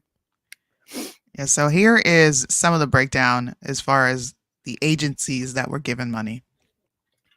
Department of Health and Human Services is the agency, and then they give the accounts, and then they give the project. So what stood out to me was this Briar Patch Youth Services, Wisconsin, counseling for at-risk youth, right? If you were to think of that, I would think Black kids. I would be like, okay, they're trying to help out the Black community, so let's see what they're earmarking this $400,000 for. All right, and this came from Baldwin, which is a representative in the state of Wisconsin. She is a senator. But then I went to the website and voila, look what I find, right? Opportunities to get involved. See all these things, youth and family services, Black History Month, neurodivergence, right? But what stood out to me, I'm going to go back, was the Teens Like Us, LGBTQIA plus S2. I mean, plus. They added more? Yeah, okay. Did you see why I fucked it up? LGBTQIA2S plus. What the hell's the 2S plus? The two The spirit. hybrid? Yeah, Two the hybrid spirit. one. Two spirit. Yeah. What does that mean? Notice they keep going with this binary framework that they reject because What? all of us we can all be like 37 different genders and go by Z, Zer. Okay? Oh my I just want to point that out for the folks in the back. Lord help But us. they earmarked $400,000 for this organization that offers these services to our youth. And I'm going to read a few of the statements on here. The Teens Like Us program provides and supports education for queer youth ages 13 through 18. Founded over 20 years ago, TLU provides a safe and brave place for queer and questioning youth to meet with their peers. We serve across the state of Wisconsin. Are you ready? Youth do not need parent/guardian permission to join Teens Like Us. We understand not all youth are at a point in their lives where they can safely and confidently come out. This group for queer and questioning youth ages 13 through end of high school. This is a group. This group is a chill space for youth to support one another, make new friends, socialize, and engage in casual, structured activities and meet guest speakers from the community. To ensure the safety and confidentiality of all who join our group, we only provide the Zoom link directly to the group members. Before you can give the Zoom link or address of where we meet in person, we just need the youth to fill out a quick intake poll. All the information we gather will remain confidential. Youth can fill out the intake form at the following link. I will go there eventually and show you guys how they're circumventing the parental consent process. Please note that masks are required at all in-person TLU groups and events as we strive to be inclusive of folks who are immunocompromised. We also ask that group members do not attend if they're feeling sick or if they've had COVID-19 in their homes. They offer Queer Training 101, which they don't really get into what the hell that even is. Well, it says right there, Queer 101 description. Oh, it does, description. Yeah. See, I didn't even see that before. Thank you for pointing that out. Can you guys see it? The PDF that just popped up? You're gonna have to, we see it, but it's gotta be large, girl. It's small? Okay. Let's zoom in. There we go. See that? Uh-huh. All right. So the Teens Like Us program, which is Queer 01, inclusive and informed professional development, supports an education for lesbian, gay, bisexual, transgender, and queer youth between the ages of 13 through 18, founded over 20 years ago. Blah, blah, blah. We already read that. The goal of this training is to equip those working in youth services with the vocabulary, etiquette, and understanding necessary to work with queer identifying individuals. This training is on a Google slideshow. Wow. Packed with information, presenters give an overview of the differences between sex, gender, and sexuality, along with tips and tricks to be more queer inclusive. The slideshow has more information that can be covered, so at the end of training, participants are given access to view the slideshow at any time at their leisure. This treat is an ongoing reference and treated as an ongoing reference. I'm sorry. There's also a page with external links to help resources for professionals working with youth. This is a 2-hour-long presentation located at Zoom. Apparently they provide compensation. They pay you to go there? They're paying you. Compensation for our services is on a sliding scale. Please have your financial supervisor communicate with Teens Like Us program for more information. What? Learning objectives. Learn why being queer inclusive is critical when working with youth. Will be provided an intersectional understanding on queer oppression, a brief history of queerness, and a national research on queer youth wellness statistics. I'm getting angry. Sorry. I'm getting angry. Understand the basic difference between sex, gender, and sexuality. Learn basic queer vocabulary, including how and when to utilize gender-neutral language. This is an indoctrination camp. And we're paying for this. And we're paying for this. $400,000 to be exact. Mm-hmm. Learn how to be a queer, youth-friendly person. And learn how to make safe spaces for queer youth. Teens Like Us members are regularly asked the question, what is one thing you wish adults working with queer kids knew? We work with their wishes. We work their wishes into curriculum. Where are they located in Wisconsin? Teens Like Hold on, what is Wisconsin. It? Go up real quick. Briar Patch Youth Services, Road, Madison, Wisconsin. Y'all, we need to be calling those people and being like, what in the yeah. Yes, they're Liddell, doing this. This is in the bill. Oh, can you send Liddell the link? Sorry, I just saw your text message. My bad. Oh, send him the link to the show? Yeah. Thank you. Okay. I'm gonna put it in the chat, Liddell, but don't nobody come on this link until we say everybody come on this link. It's just for Liddell. Here's some optional activities they do. Roundtable discussion. We can provide a Socratic seminar style discussion on what was learned. Gender boxes activity. Practice introductions. Just ask yourself this question as a parent, or ask not even as a parent, as an adult. Can I create an organization, right, where I think children need to play more video games? And because parents won't let children play more video games, and I have found a concocted study that proves that them playing video games without parental consent can help them out more. Would you say I was justified in doing that? Or would you say I'm fucking weird trying to circumvent them having to get there? Why don't you want these kids to have their parents' consent? What are you doing? Right. I agree. Well, and I brought this up because this is an interesting dynamic. Okay. So this is in Clovis, California. Okay. There's a school in Clovis that is in an uproar. The parents are in an uproar. Okay.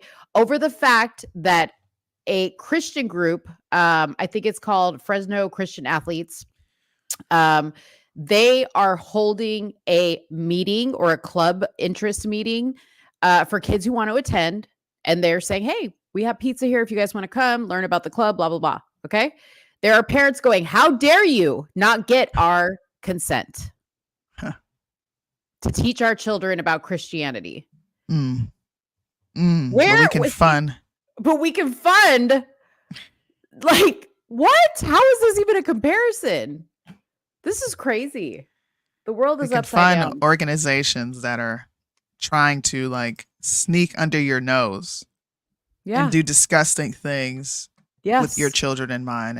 And I'm sorry, but when you try to circumvent their process, you naturally bring scrutiny upon yourself when you do that.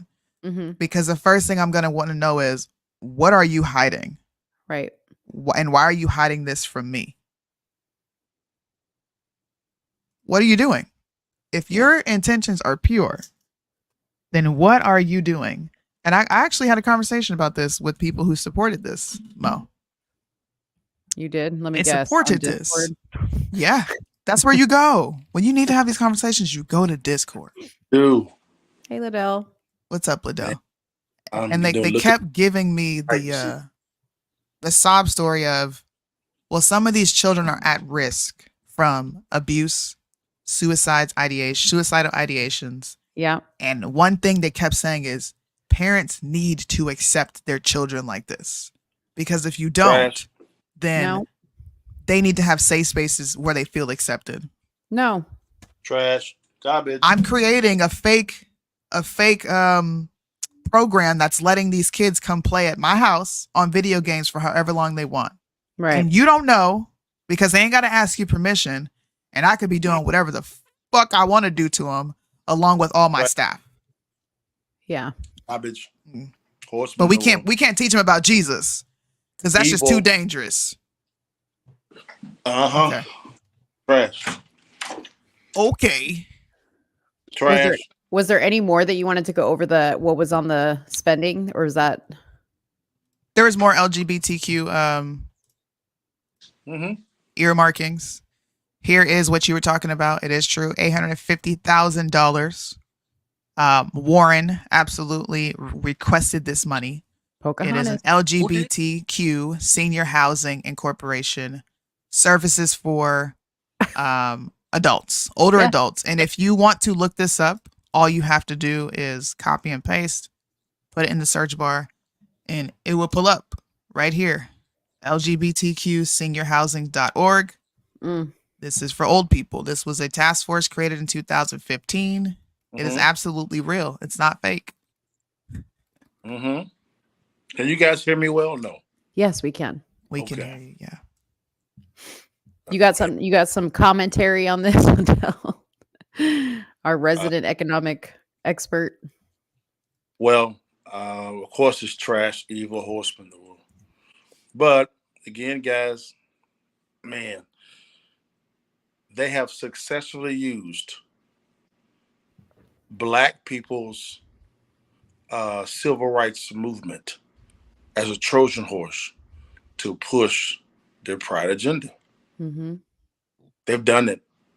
And by doing that, they have masterfully attained so much power through financing. The reason why Pocahontas is actually prescribing this is because she's gotten a crap total of money from pride, from the pride movements. It's all about money. So we in the content, we shall overcome all this other mess, and they're over here getting the bag and getting stuff passed. Mm-hmm. We talking about, we shall overcome still. 60 years, no, what was that? 60 years later, we talking about we shall overcome. They didn't overcame. Yeah, they're cashing checks. They didn't overcame. Right. Appreciate you. So much so, even in the books, Soonie's done a really good job at pointing this out. Even when it comes to the books, they'll say we're actually pushing the Black history, but no, it's not. It's all about queer stuff. Mm-hmm. Like they have successfully done this, guys. Successfully. Mm-hmm. So keep crying, we shall overcome, while we getting our ass whooped in the boardroom by these pride people. Yeah. Yep. Sick. They have organizations. They start organizations from grassroots, and they attend these very important city council meetings, and they foster relationships. That's literally how you do it. Hey, do you want to create a more queer inclusive environment for kids? Well, I got this program over here. GLAAD did it. GLAAD did it all the way. I think GLAAD did it back in the freaking 80s. Mm-hmm. Yes. And they are massive. Do you know they give directives to talking heads on what to say and what not to say when it comes to the LGBTQ? They even consult with political candidates. Mm. Wow. Now, Soonie, watch this. Yeah. Shows how much of an organization, this shows you how not an organization that benefits Black folks like the NAACP. Yes. This shows that whole organization is trash. It's garbage. Execution. Yes. Horse manure. Mm-hmm. Garbage. How long has the NAACP been around?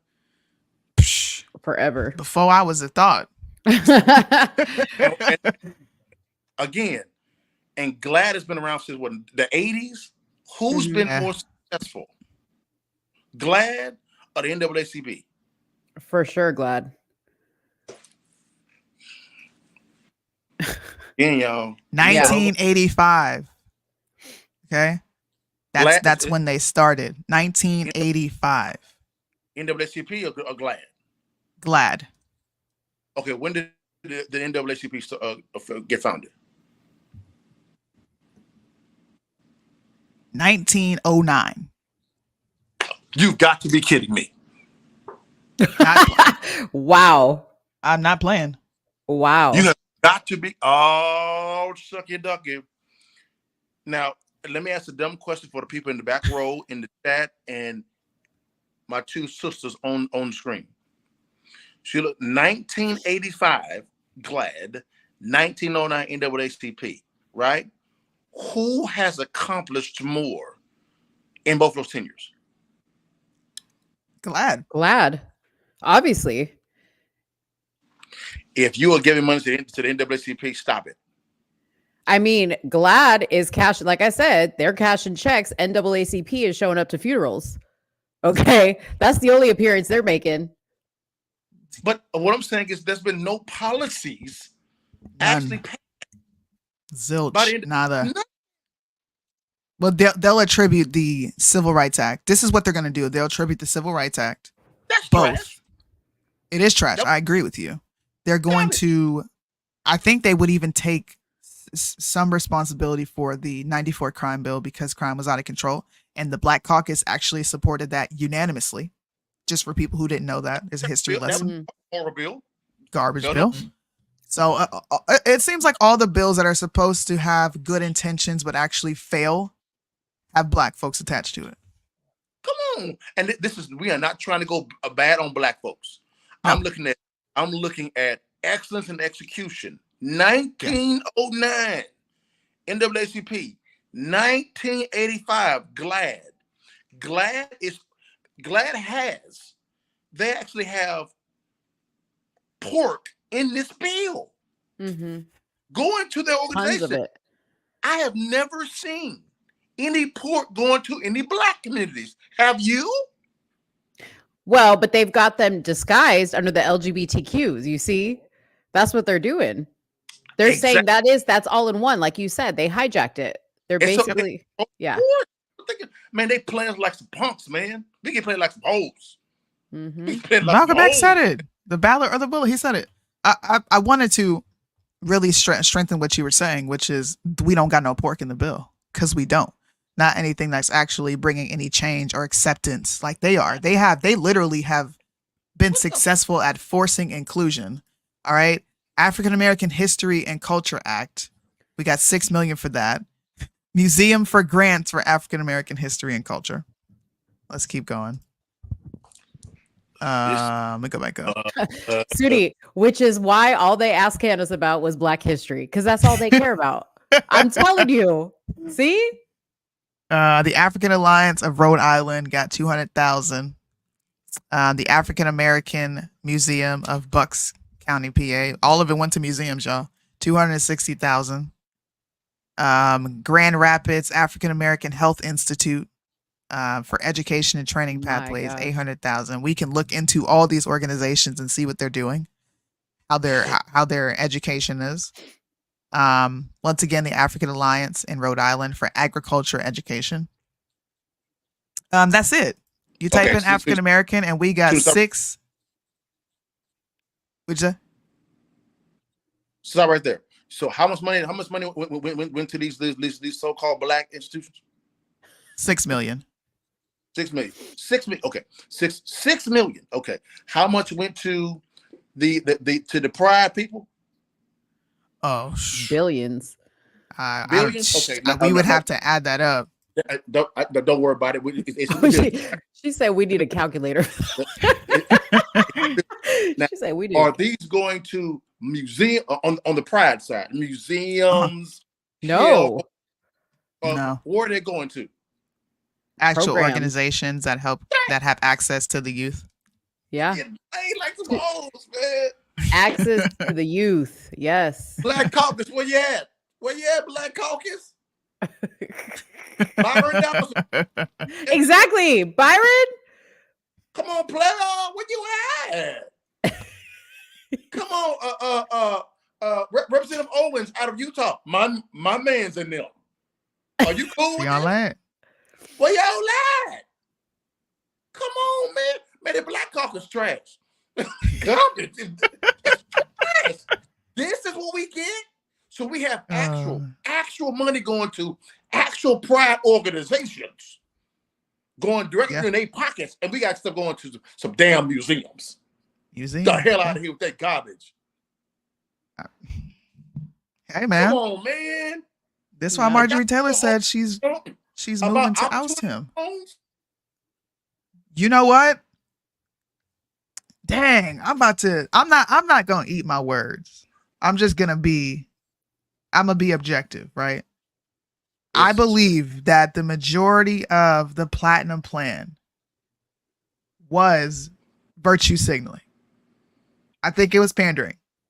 I think everybody could agree to that. I agree.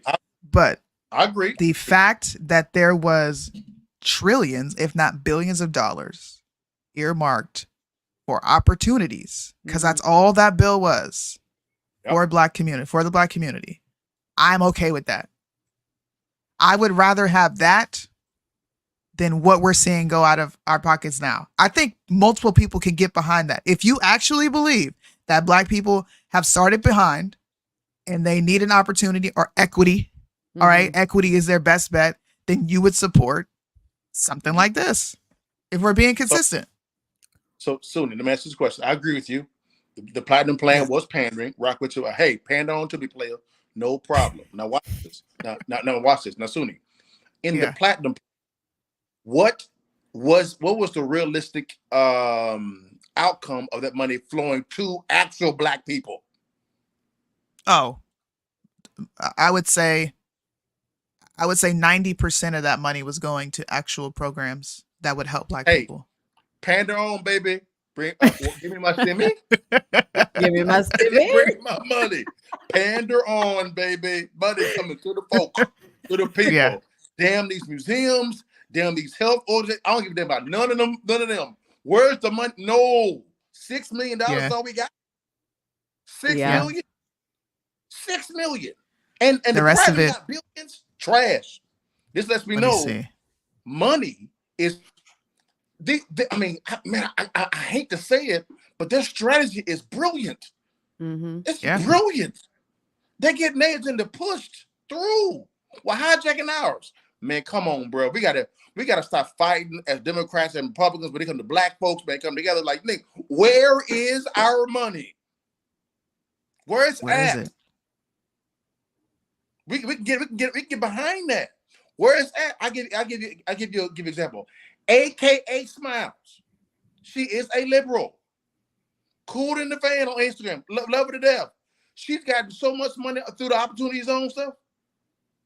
So much grants. She can write a book on how to get it done. Money going to Black people. Not to no damn organizations. Yes, BLM may have made millions. And it went right over to white folks. Yep. And the lesbians. The lesbians. We get thrown out like some hoes, man. Right. But then the Democrats say they're going to put Harriet Tubman on the $2 bill, and everybody loses their mind and goes to the vote, goes and votes Democrat. See, see y'all, this progress, y'all. See, me on a bill. I'm gonna say it. If I'm gonna get pandered to, bring me a checkbook. Bring me some money. Yeah. F off talking. Where is the cash? You want to see what else? Look, y'all. This is how we got pandered to again as Black folks. I'm reading through this bill as y'all talking. Innovation, demonstration, and assistance activities includes $6,148,000 for National Days of Services. Includes September 11th, which is a National Day of Service and Remembrance, and Martin Luther King National Day of Service. So we're going to put more money. For what? For what? So they can have a parade? I don't understand. What is the money going towards? So they can have a parade on those days? Every Democrat, Republican, Independent that is Black, I better hear videos coming out of you guys going to these meet and greets with your senators and your congressmen saying, where the hell is the money for the Black folks? I ain't talking about no damn institutions. I ain't talking about no damn organizations. Black people. Where is the pork? Where's it at? I didn't see all them videos, all of them. I'm going to ask the questions. Keith Self, Pat Fallon, Beth Van Dyne, I'm calling you out. I'm asking where the money for the Black folks. And don't be telling me about these damn organizations. Fuck them. Yeah. Cheyenne, that's what we're talking about right now, actually. Wow, yeah, it's crazy. It's crazy. Yeah, but it's not surprising. This is literally what we go through every year. Every year. Every year. Yeah. They gave to thrift stores. They gave $500,000 to Christ Medical. It says Advocate Christ Medical Center, Illinois, for a career pipeline program. Yeah. I mean, are you shocked? Is anybody really shocked? No. They just use black civil rights movements. That's what I'm saying. That's why I said that civil rights bill that was passed by LBJ's racist behind was the worst business deal we ever had. The worst deal. We had immature people, sophomore people that didn't know how to negotiate at the table. Wasn't our best. It wasn't our worst, but it wasn't our best at all. We got played like some hoes. Facts. He ain't telling no lies. I'm tired of getting played, y'all. I'm tired. I'm tired of getting played. Now, Soonie text messaged me about Trump True Social going public. Yes, we wanted to get your thoughts on that. Brilliant move. Brilliant. The reason why is if you guys go to Trump.com, that's the official website for the Trump organization.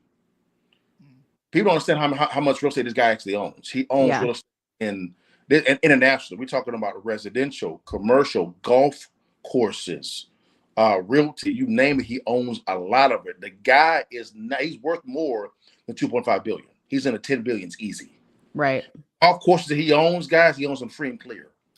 Yeah, but I think and maybe I wanted to bring you on so you could kind of explain this because I think people get wealth confused with like actual liquidity, like cash available, which is what he needs for this. The whole reason why this is a big deal is he's got a $454 million judgment against him in the civil case fraud in New York with Letitia James. And in order for him to, I guess, contest that or bond enough to contest it, he has to pay what is it? I don't even know what the amount is, but he's got to pay. It's 454 million. Yeah, 454 million in order to do that. Okay, so that's why this is a big deal. And he was going to all the investors of his buildings, right, trying to get loans, basically. I wouldn't touch it either. I would touch it up. I'm not mad at the banks for not touching it because if they do, she'll go after them as well.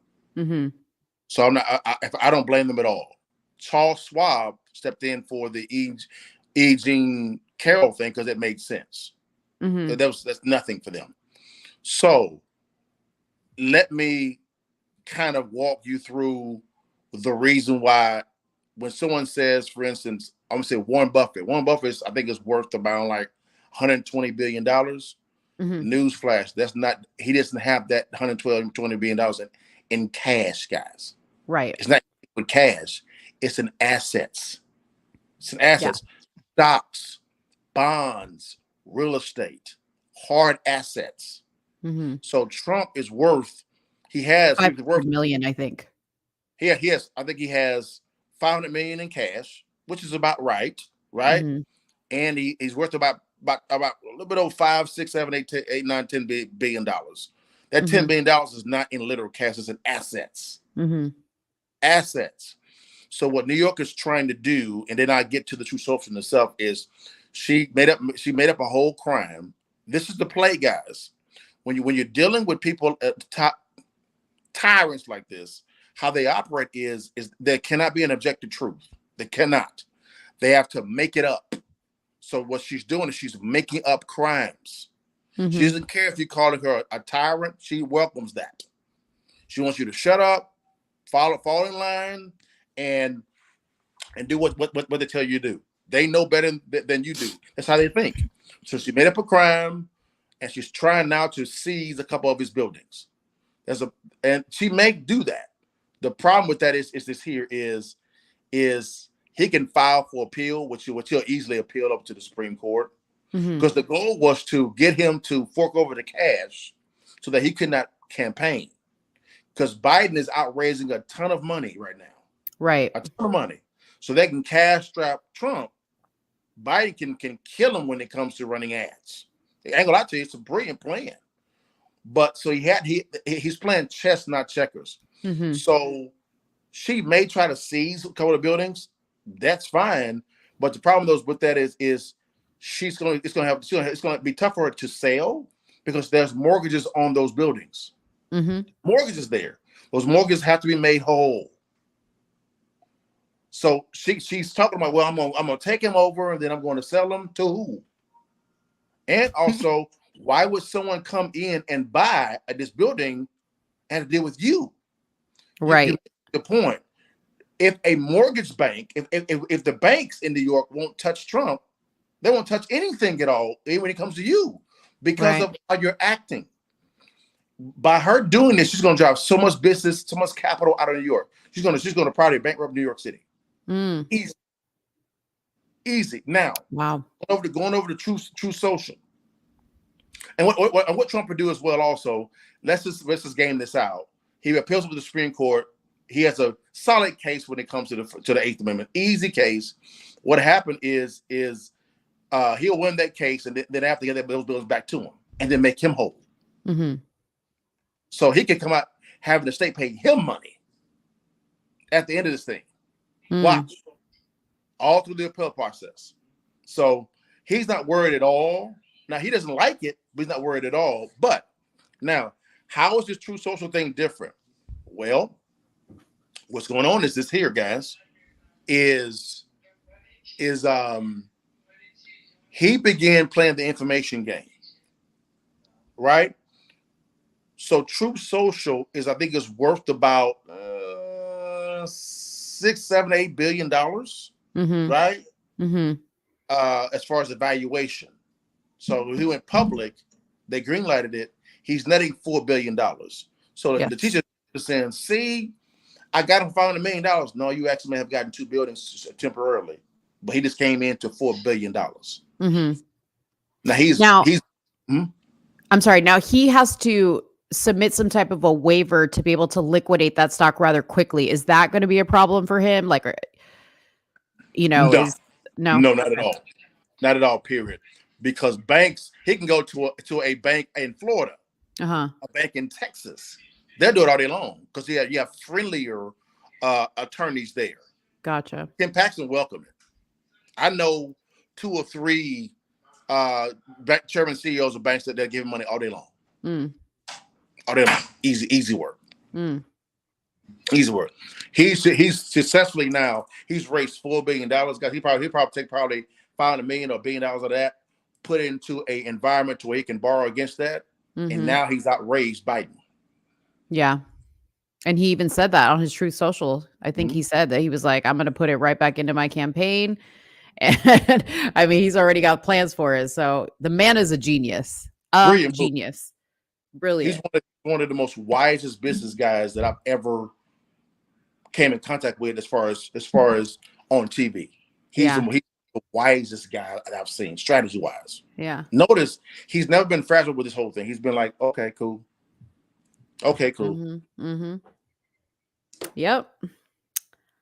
That's what I thought. Well, thanks for coming on to tell us about that, because I was like, I know Liddell is going to be able to explain this better than anybody.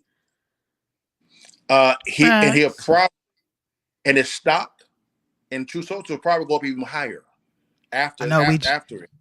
We just bought shares. Oh, you did? Buying shares. You texted. I hit him up. I was like, "Hey, True Social just went public. Better go get them shares." Yeah. So he gets initially $4 billion. He'll probably end up making probably around 7, 8, 9 billion. Watch.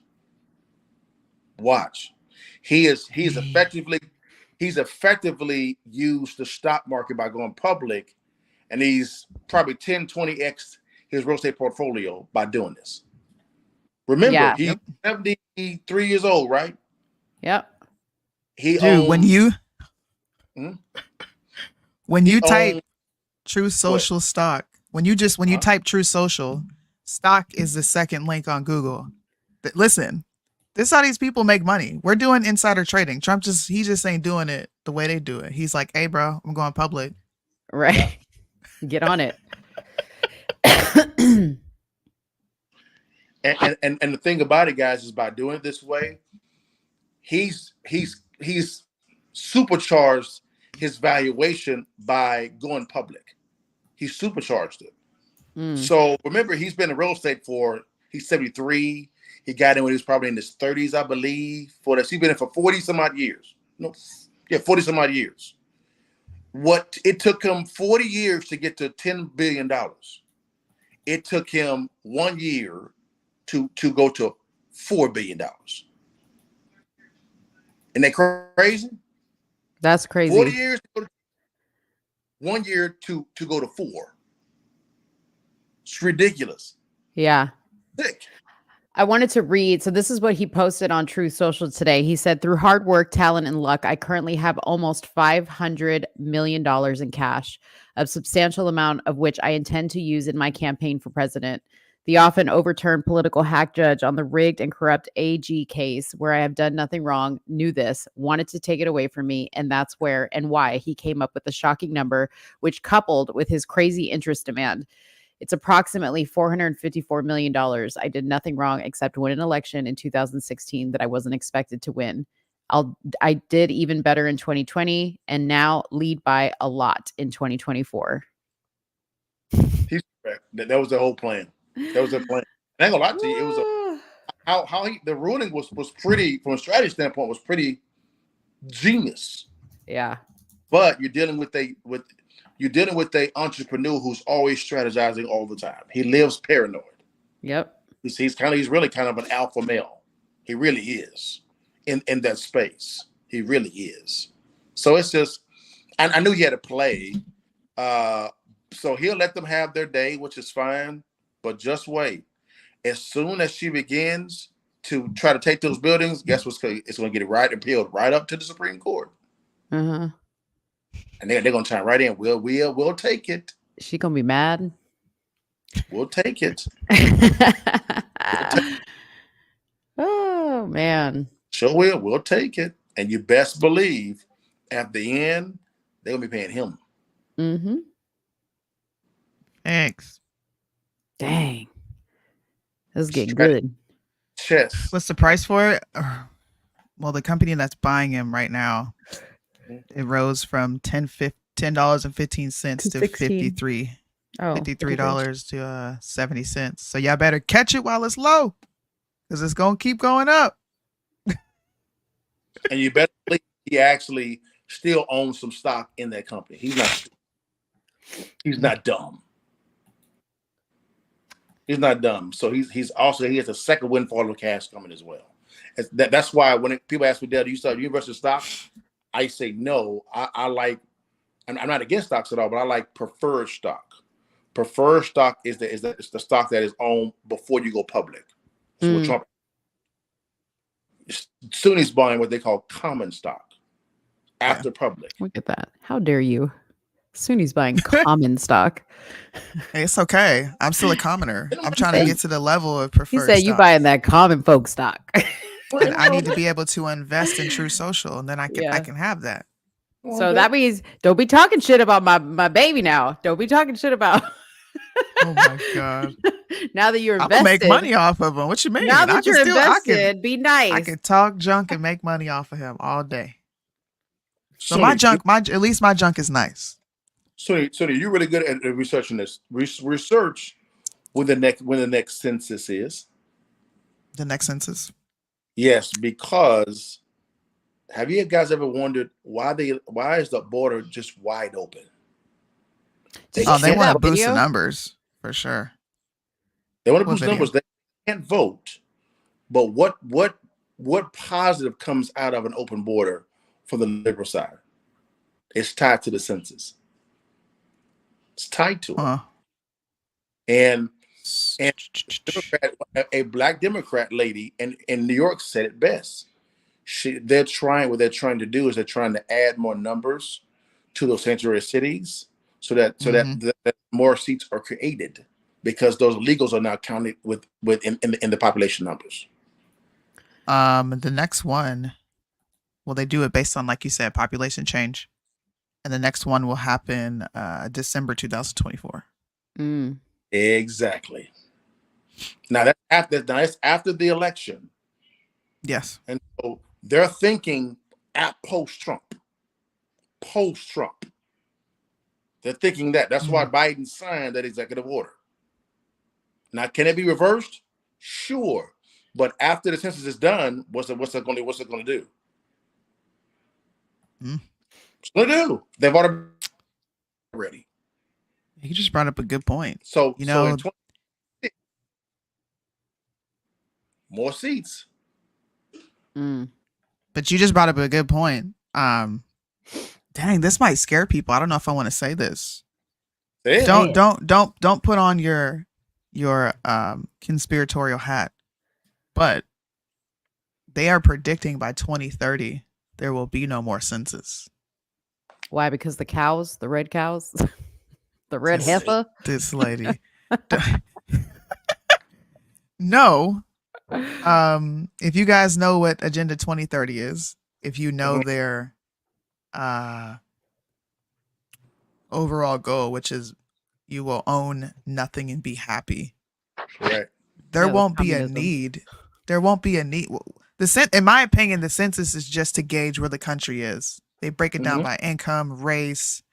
I think it'll be narrowed to just factions as far as political, but they're not going to actually take numbers. It'll just be percentages, and I think they'll start to hide the numbers from us eventually, and we'll be solely dependent on shows like this, the news, to figure out what are the actual numbers, what's going on. But I think they're going to make all this obsolete because, like you said, they're allowing an influx of people to come in and be unaccounted for. And they're doing Congress. Okay. When I say they, I know how to put a name to it.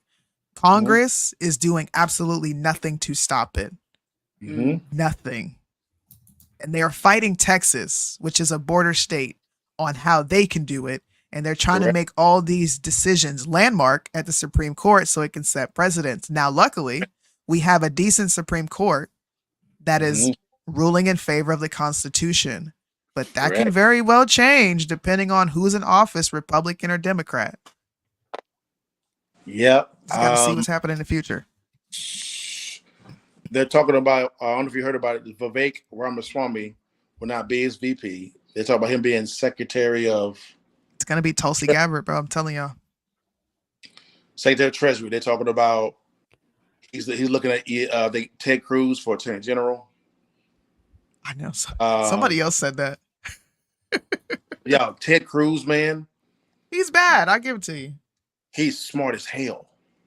I mean, he's scary smart. He's looking at low key. I think he may choose Ron DeSantis as VP. No. I don't think so. I don't think so. Because he was so loved on the conservative side. No. He's not. No, because he needs a woman or a gay. It's not gonna be right. He's not anymore, though. He's not anymore. Look, I'm gonna send you the poll numbers. Okay. You're a numbers guy. I'm gonna send it over to you when the show is over. You're gonna see what I'm talking about when it comes to Tulsi Gabbard. Because look, you even look at Robert Kennedy. He's not even a factor in this election. But people are still talking about his VP picks. I don't know why.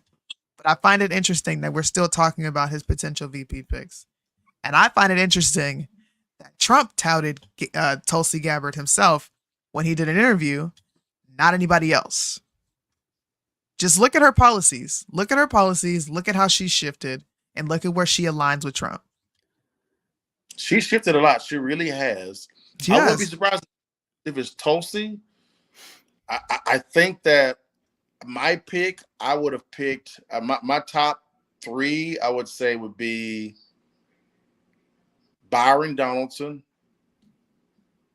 I mean, low key, I would love Mike Robertson, but I don't think he's ready. Byron Donaldson, DeSantis, potentially. And then I would say those are probably my top two. A third one, I mean, I said the Tulsi third, but I hear what you're saying. He needs a female on the ticket.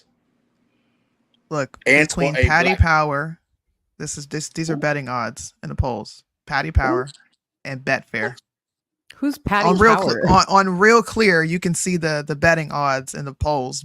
People betting on not real bets, but it's the polls based on where the country is nationwide, and how many people are pulling for Tulsi and how many people are pulling for other candidates, right? So Tulsi Gabbard is polling at 11, almost 12%. Okay. And she's also polling at 14%. Okay. Guess who's next? Who? Senator Tim Scott, which is polling at 16%. Senator Tim Scott. Well, because his lips are permanently attached to Trump's ass. Hey, don't knock the hustle. Don't knock the hustle. I do not like him, man. He annoys Roll on. me. Get your roll on. Hustle on, baby. Don't knock yourself out. Hey, man. Graduate up, brother. It's my time, Tim. It's my time, brother. But Tim Scott he's more of a Secretary of HUD. That's what he. But I mean, let's just think about it. Trump loves somebody who loves him, okay? And put him in it. You know what I mean? And somebody he can also control. I mean, I'm just saying, we got to think about, when he chose, what's his name? Pence. I don't remember how that all went down. Was like Pence going with him everywhere, or did Pence just get chosen and we were just like, oh, what? Pence? No, Pence was chosen because in his mind, he needed somebody that knew how to negotiate with Congress. And Pence was a former congressman. But what I'm saying is, was Pence even a factor, right? Like, did we suspect Pence before he got named? Okay. No. He was no, I didn't. He was surprised. And maybe in Christine Owens. Please no. I think that he needs somebody that can eviscerate Kamala Harris in a debate. Destroy it. It's gonna be Tulsi Gabbard. I'm telling you, they need to remake what they did when they had the Democrat debate when they were debating. Tulsi Gabbard destroyed her, whooped her ass. That is the only person that is going to get Kamala Harris off her square. She's a former Democrat. She knows shit that no other candidate knows. What though? I may have to agree with you because that's how you can debate. Yo, this is a winning ticket. Yeah.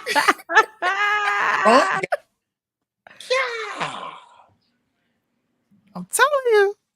Jeez, I may have to agree with you. I'm gonna start posting clips of her. She was whooping that ass.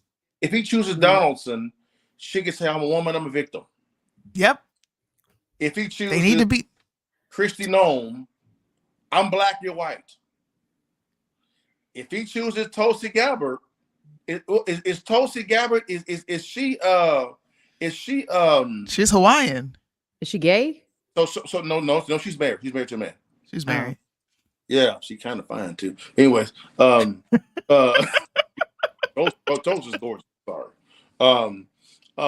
But man, she can't use the race card or the gender card. Oh, you may be right, Susu again. Susu for the win. Susu for the win. Susu's political bracket is up. Telling y'all, bro.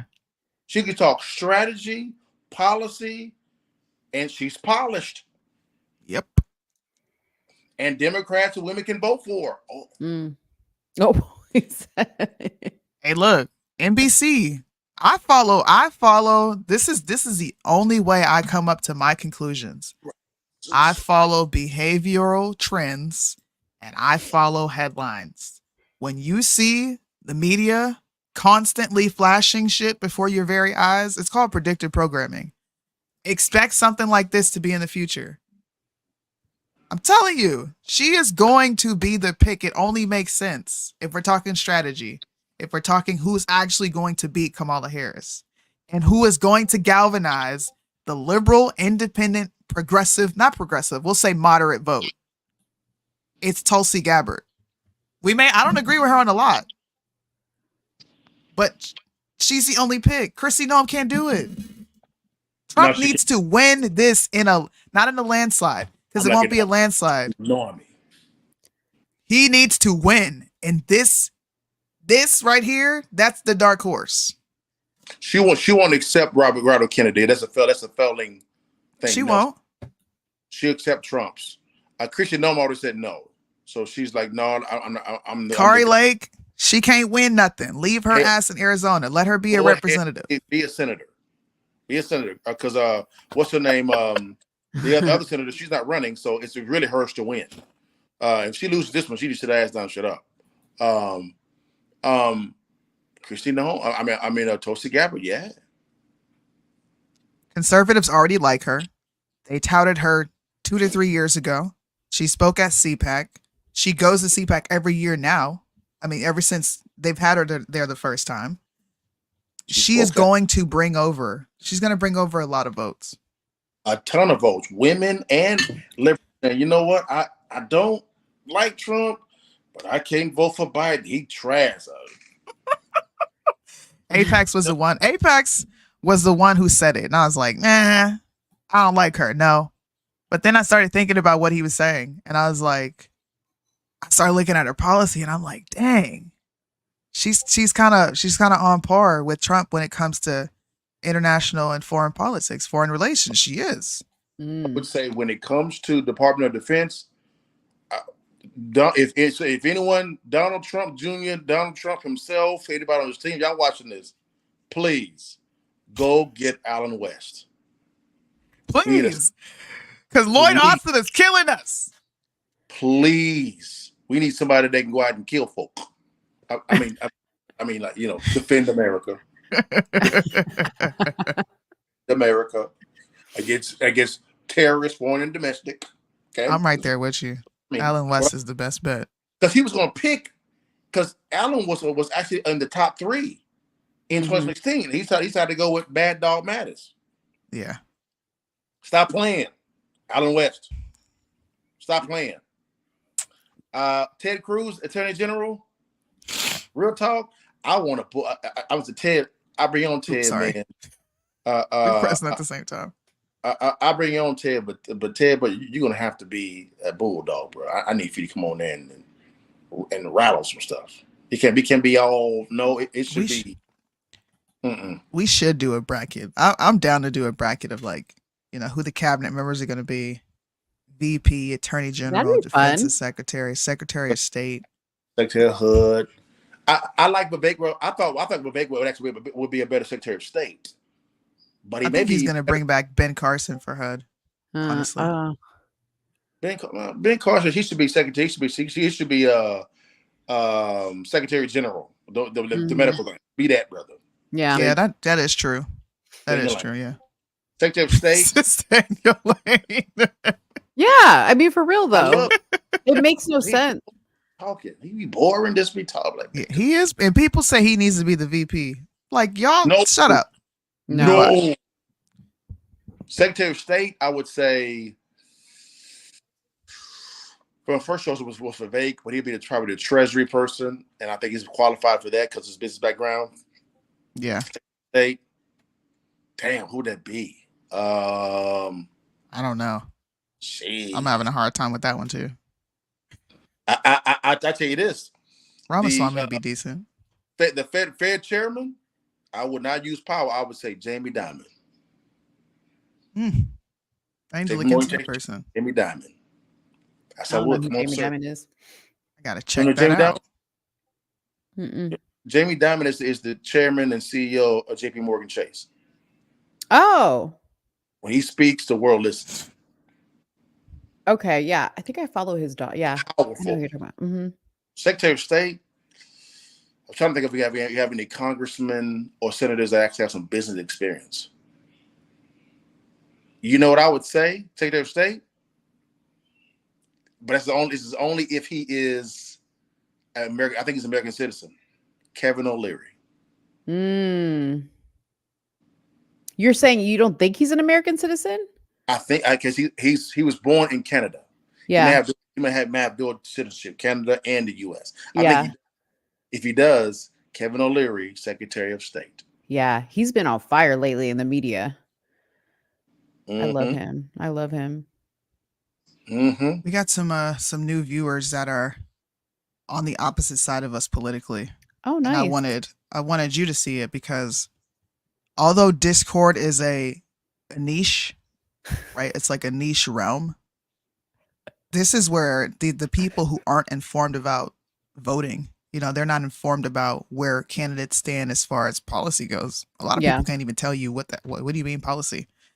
They watch our show. They stream the shows in their servers, and those people translate to viewers, man. That's cool. Discord is the next. Listen to me. Listen to me. Just to go back to TikTok real quick, right? When TikTok doesn't play ball and they start to make VPN companies pay a hefty fine, which is divest or get banned. The only place you'll be able to have these free-flowing discussions are in Discord servers. There's no censorship in these servers. Now, you'll still have Twitter, but I'm just telling you, if TikTok goes away, it is going to be Instagram, Twitter, and Discord. I agree. And YouTube. I agree. Those will be the only 4 social media platforms that'll be working. I agree. I agree with 100%. Mm-hmm. I did a show on TikTok, the TikTok so-called ban on Thursday, and people I said, guys, this is not about TikTok. This is about censorship. Yep. Not about it. And they're gonna crack down on Discord. Watch. Mm-hmm. Once if TikTok goes away, because the Senate still has to agree to these terms. Just so you guys know. Now the Senate though, Soonie, they're talking about this bill is unacceptable. I'm glad, because it is unacceptable. It's trash. But don't sleep on Discord, bro. Them folks be in there watching. I come in and they're like, you said this on your show, you said that. Can I ask you this question? What you think about this? Okay. See, and Mo go on Discord. Okay. let me just break this up with a little comedy hour real quick. Okay. Because when I go on Discord, this is what I experience. Okay. This is what Discord is to me in a video. Song. Let's all start dancing, baby. Go ahead, Corey.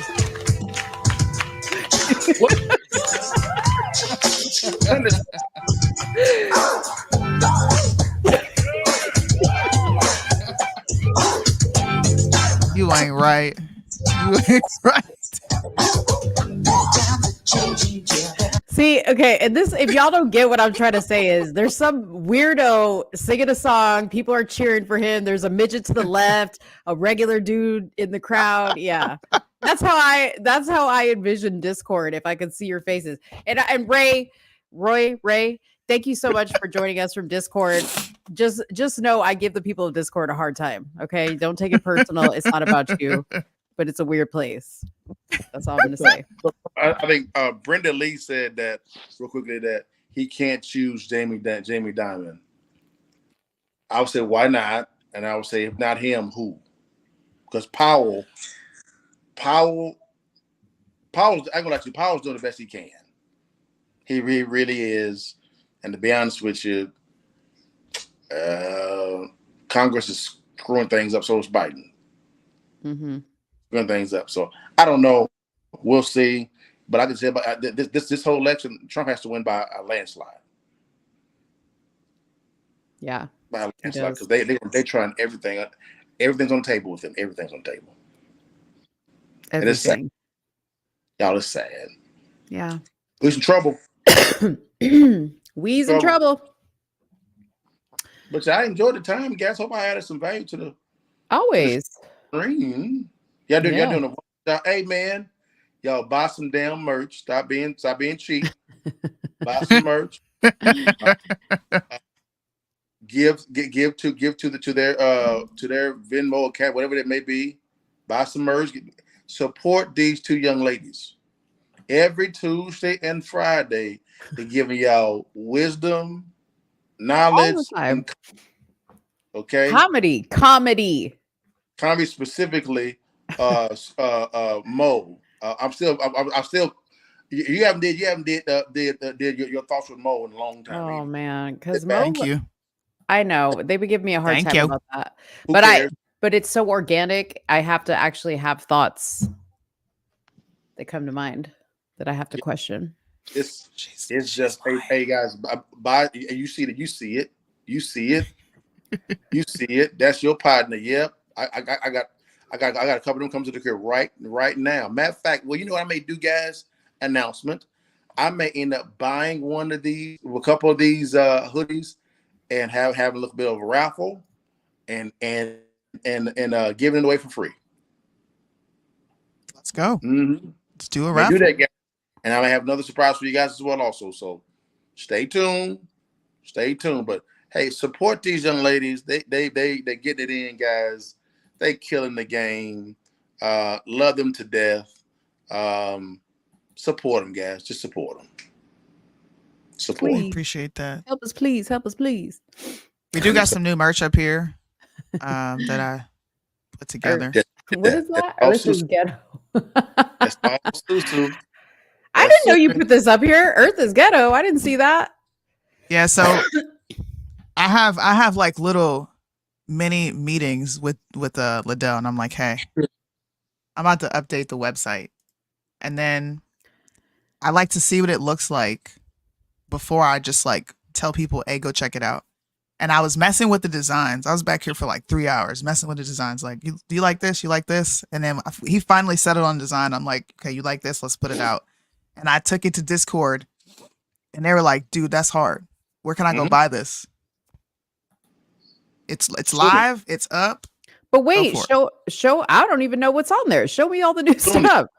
So I'll tell you this. You know, I bought some of the merch as well, just to see how the reaction. Everywhere I go, I got that bag university, the bag. They're like, hey man, what can I buy that from? That is fire. Who made that? I was trying to find the picture of you wearing it.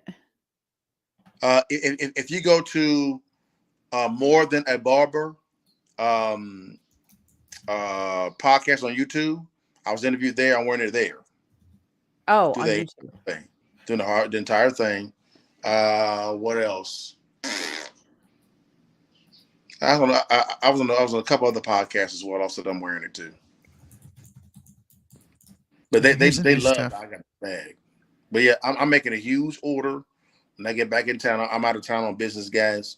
I'm in Jackson, Mississippi. I'm gonna own Jackson, all of it. He's gonna own it. He said, "Once I win big on my investment with Truth, I'll buy more." Let's see. There he is. That's me. Look at that. And it frozen. Sorry. That's a clean hoodie, man.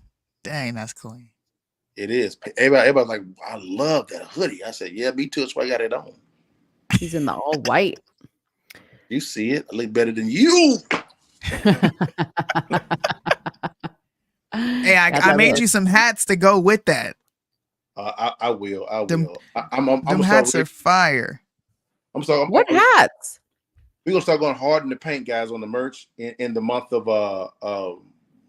we're in April. We're in March, right? Month of April. Yeah. We gotta go hard on in the paint on the merch. That's a hat. Oh shit. Yeah. That's a hat. You got the brown, the khaki, bag. You got the orange. Yes, sir. Order coming on weekend tomorrow, please. You got that. Yes. I'm gonna order that today. A lot of people have actually been ordering the Jesus beanies. Yeah, those are cool. We had Michelle came in and ordered a beanie. Oh. So there's new merch up there.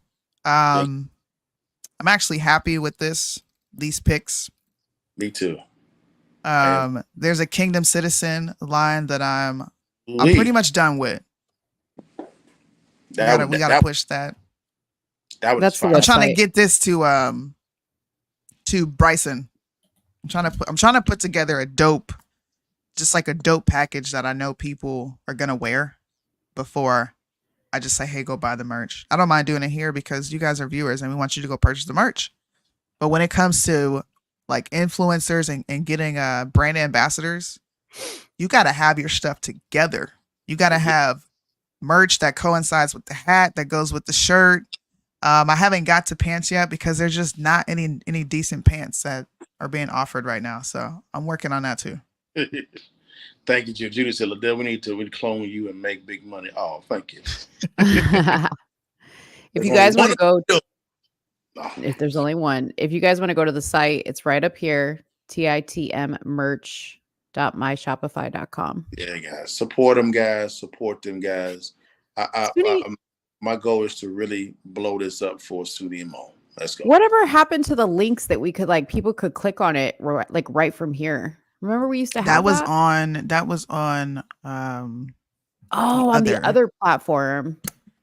Dang. Yeah, but StreamYard is going to be bringing that in where people can scan the QR code because that was actually working. People would scan the QR code and go to the website and go buy things. But We can also create our own QR codes and put it up here when people want to go shop. But like I said, I like to make sure all my ducks are in order. I like to make sure that the site looks good. It's easy for people to use, and you're purchasing something made with quality.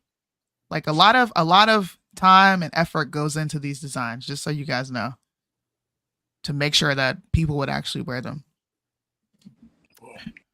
Well, guys, thank you for inviting me on you guys' stream. I've enjoyed it. Hope I added some value.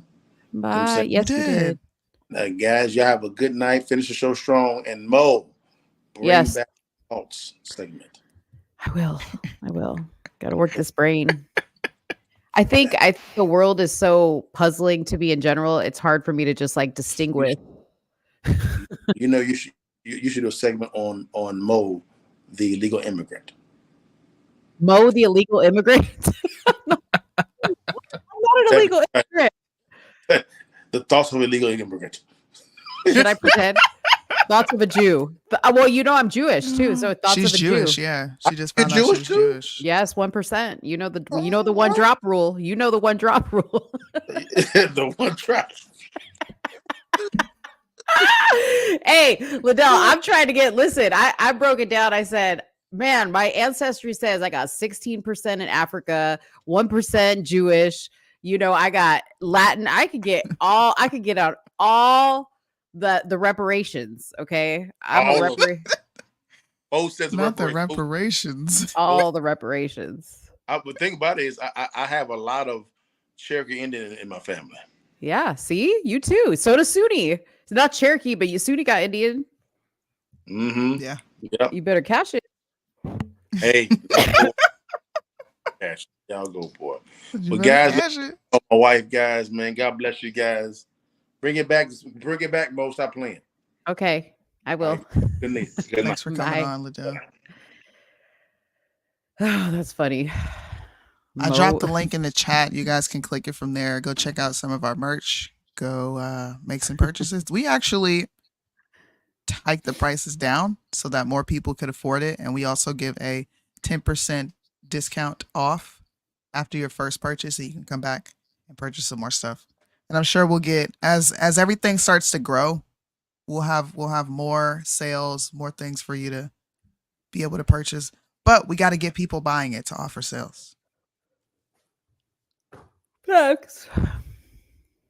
I'm so tired. The nap is wearing off. Let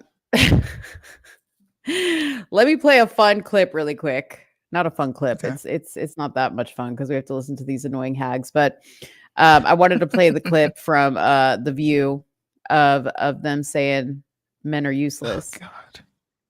They're useless. Your uteruses don't even work. What purpose do you serve besides running your mouth? I wonder what her husband says about this. Let's have a reaction to this. Okay.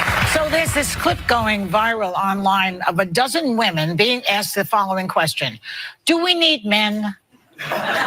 Most answered very quickly, no. And only one said she thought women needed a man in their lives, only one. But when men were asked a similar question, do we need women? Most of them said yes. So why? Because they understand humanity. That is. Because men are useless. I mean, and by the way, I want to differentiate between straight men and gay men because I think I would die without gay men. Wow. Nobody can gossip like gay men. Nobody can help you accessorize like gay men. Nobody can help you keep you from doing harm to yourself like gay men. No one can keep you from doing harm to yourself like gay men. Do you know what she just said? What?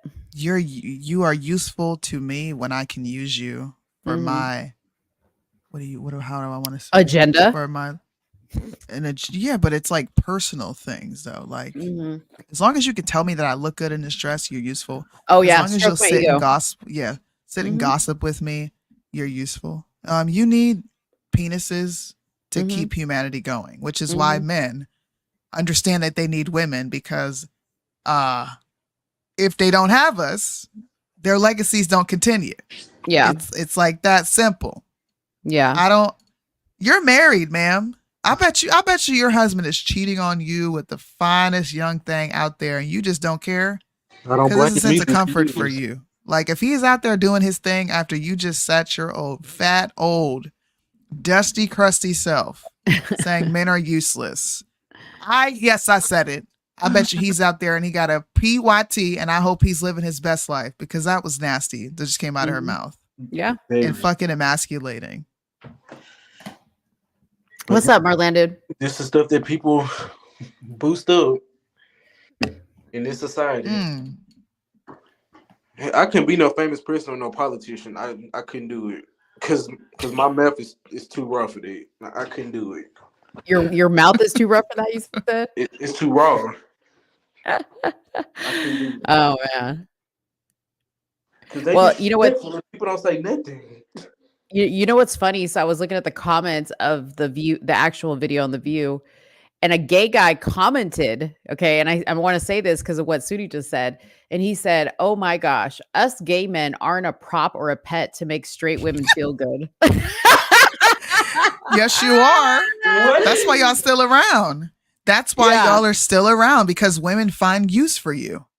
Because if women didn't support this community in large, they wouldn't freaking exist. Speaking of that, that's what I told my cousin girlfriend that women is the biggest supporter for LGBT, and she didn't believe me.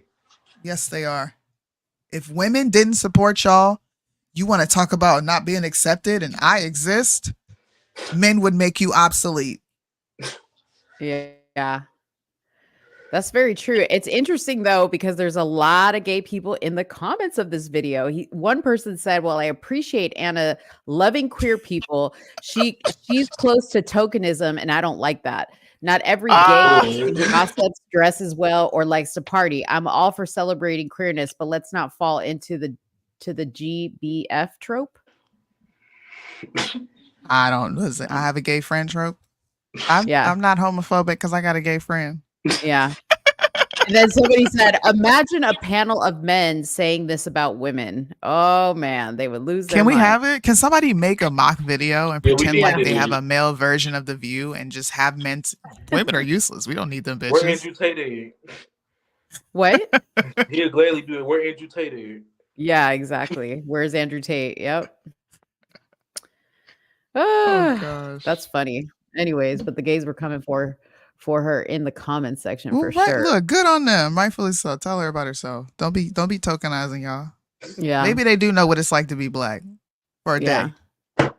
They got a little exposure. Tokenism. Yeah.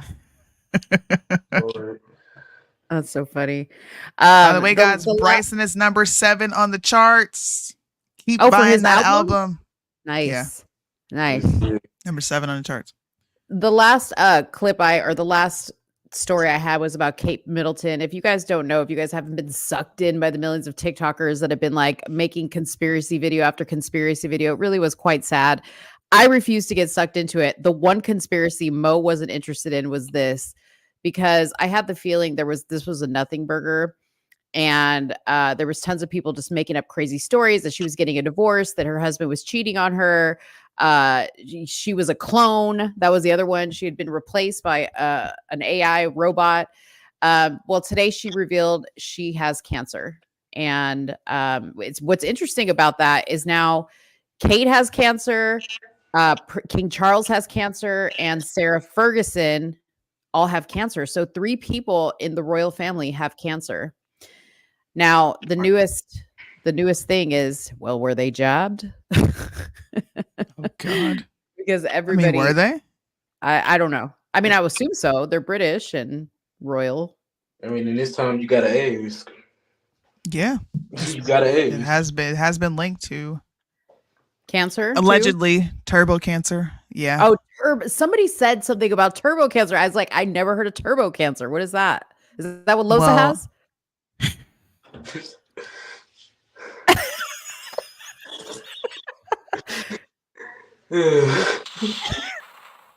My bad. Was I not supposed to say that?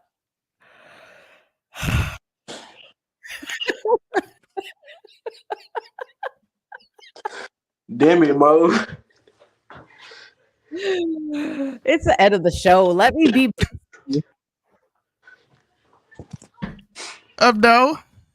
No, that's not what Loza has. My bad.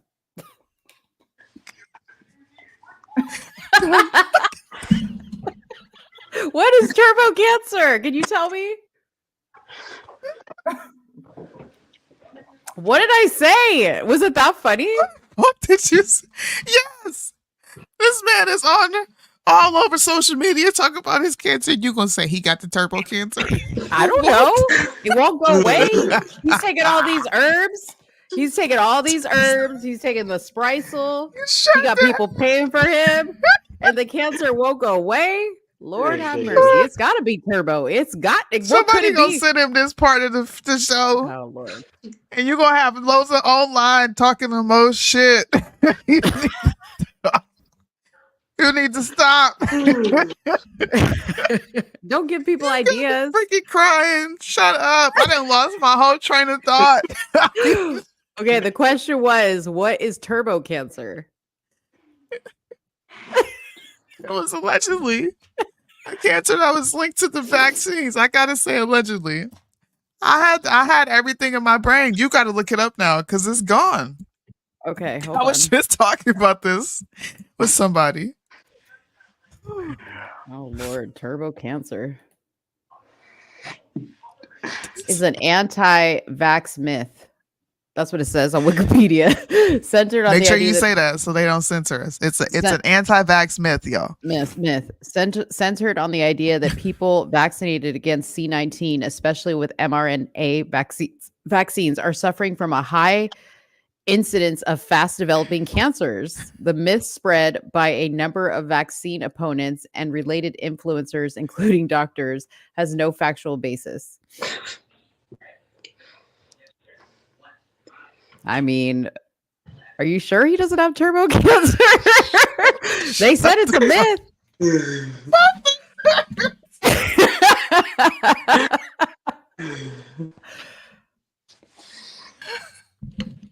No, he has blood cancer. And he's not jabbed. So no. Bro. I just freaking worked out. You know my stomach hurts. Oh, well, I'm glad I could make you laugh today. Oh my God. I'm not trying to be messy. I'm just. What's the next subject? That's it. Oh wait, no. You know what I got? Okay, so y'all remember the cop that got busted? Okay, the Tennessee cop gone wild. Becky Megan for busting Hall. it open. Yeah. So she had a big old orgy with a bunch of her coworkers. They were all black dudes, and she was a white girl, and it was a big crazy mess. Anyways, she was in a lawsuit with the city of Laverne. And she settled her lawsuit for $500,000 after she was fired when an internal probe revealed her raunchy romps with 6 male officers that involved a game of strip Uno and foot fetish photos. Yeah. Wait a minute. Wait a minute. Let me just wait a minute. Let me just remind you what she looked like. This is her right here. She got paid $500,000. That's what she settled for. Why? But you know, I don't know. Why? Let's see. If they caught her doing wrongdoing, why are they paying her? Yeah, that's backwards. Let me see here. The agreement was negotiated.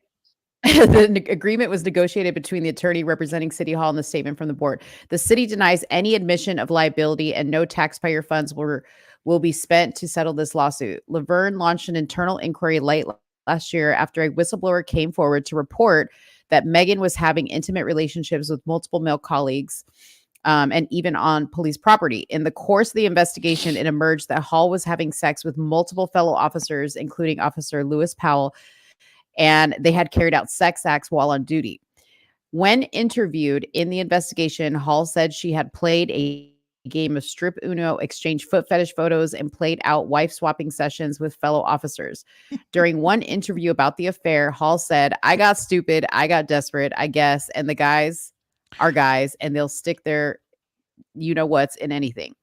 While discussing her affair, she said at one point they had carried out sex acts on police property. She said, I just gave him a blowjob in the substation. Me and my husband were kind of on the verge of divorce, and I just cracked, and then it just kind of got out of hand. Who just like slips and gives? Who just like slips and oops, I gave a blowjob.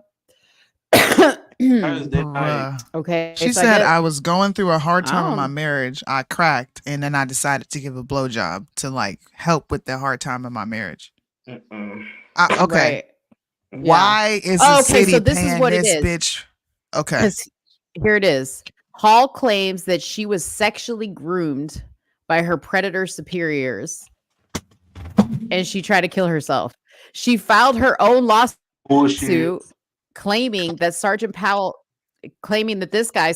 positioned himself as a reliable source of companionship and advice regarding Miss Hall's career and her marriage. The lawsuit said Sergeant Powell persisted in requests for sex despite her resistance. Eventually, she gave in to his sexual favors. But she said when she tried to stop, Powell threatened to kill himself. The lawsuit reads, I don't believe Sergeant this. Powell. Right? Sergeant Powell was crying and told Miss Hall he drank an entire bottle of Jack Daniels. He threatened to kill himself if you do this to me. And here are the dudes. Here are all the dudes that she. Bro. This is Jim Crow. I don't care what anybody says. She invoked Jim Crow. This is. I'm gonna do what the black people do. This is a modern day Emmett Till. This man whistled, and now she talking about he took advantage of me, and they gave her $500,000. Can we look at any of the documents in this settlement, or is it sealed now? I don't know. We may want to see if we can look it up. I don't know though. Yeah, can somebody submit a FOIA request on my behalf? This is wild. How are you gonna get $500,000 for willingly doing it? You said you did it because you were going through a hard time in your marriage, and then blame your superior at grooming you. Which one is it? How did he groom you if you were already doing this due to a hard time in your marriage? I don't know if this applies like in this type of situation, but I remember one time watching a Brandon Tatum video, and he was talking about a shooting that had happened at another city or whatever. And he said, police in the city they're always going to get a settlement. It doesn't matter if the person was shot in injustice or whatever. If there is a lawsuit, there will be a payout. So that's probably what happened in this situation. They just don't want to deal with it. Jesus. They need to though. This is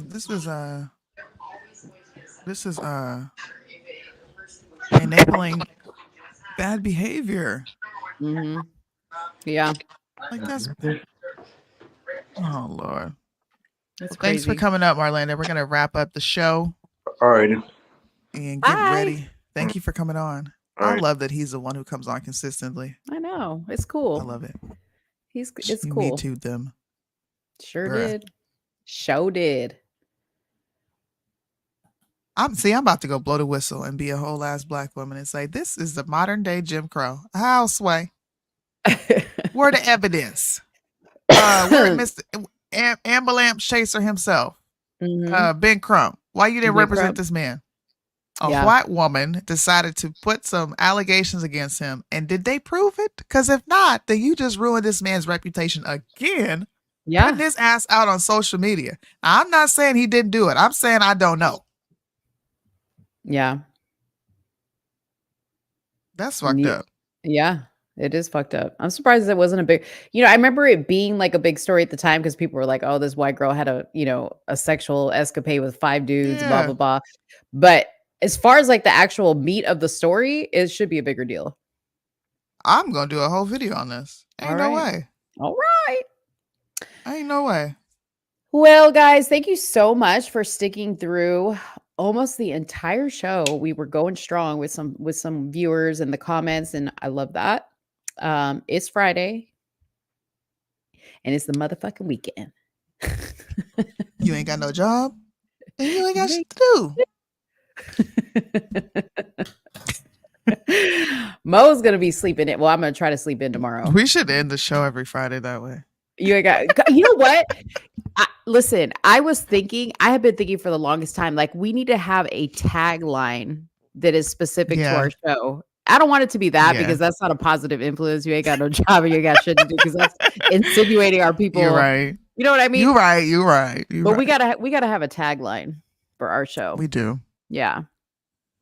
We're gonna do it. I think unlike other things, right? Unlike people who have massive media and massive media production behind them and they have strategists and they figure out what works and what doesn't. Yeah. I think we've kind of had to like play it out. It's been almost a year of us doing the show. You realize that? Kinda. We have been thugging it out. Okay, doing it. Thugging it out. Thugging Big it time. out. No. Yeah. I think we're finally finding you have peaks and valleys, but we're finding our little wave because 24 viewers overall when you're just starting out. Constantly. Nobody really knows who the fuck we are on YouTube. Yeah. That's more than what the average person will get when they first start out. Yeah. Just saying.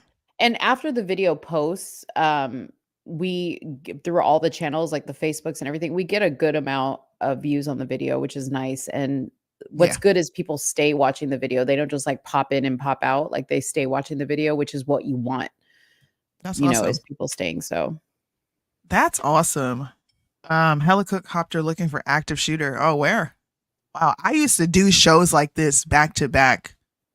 I was like an ambulance chaser back when the protests were going on. I used to do lives covering the protests. It was pretty cool. What town do you live in, Carly? Birdman gave us a suggestion. I saw that. You can agree or disagree, but we always meet somewhere in the middle. I like that. Maybe our first shirt giveaway that Liddell's going to do should be for our tagline. We should hold like a contest. We should. And the person. Dang, Apex. Shout out to Apex. He said November 4th is y'all's anniversary. It's our anniversary. Dang. Baby, you and me. We gotta have a celebration. Yeah. Dude, it's almost March. Wow. Bayshore, Long Island. One dead. Oh man. What the heck? That's Bayshore. Hearing about those. I hate that. I'm gonna check Twitter one more time before we dip. Because I want to see if Candace has made any more statements. Candace is on vacation, girl. All these white supremacists speaking positively about a black. If Nick Fuentes is a white supremacist, why is he siding with the black woman? Nick Fuentes is about to make his reemergence into social media. And Candace Owens made that happen, bro. Like, how serendipitous is this moment? Yeah. How serendipitous. Wild. And he's coming to her defense now. Yeah, he did a video coming to her defense. Talking wow, about cool. Because you know who started out talking about boldly, I might add. Boldly, Nick Fuentes started calling out the small hats within the conservative realm. By the way, Groypers and America First started that conversation. You got to give them their props. Props to the Groypers, bro. Why you say it like that? Why you say it like that? Props to the Groypers.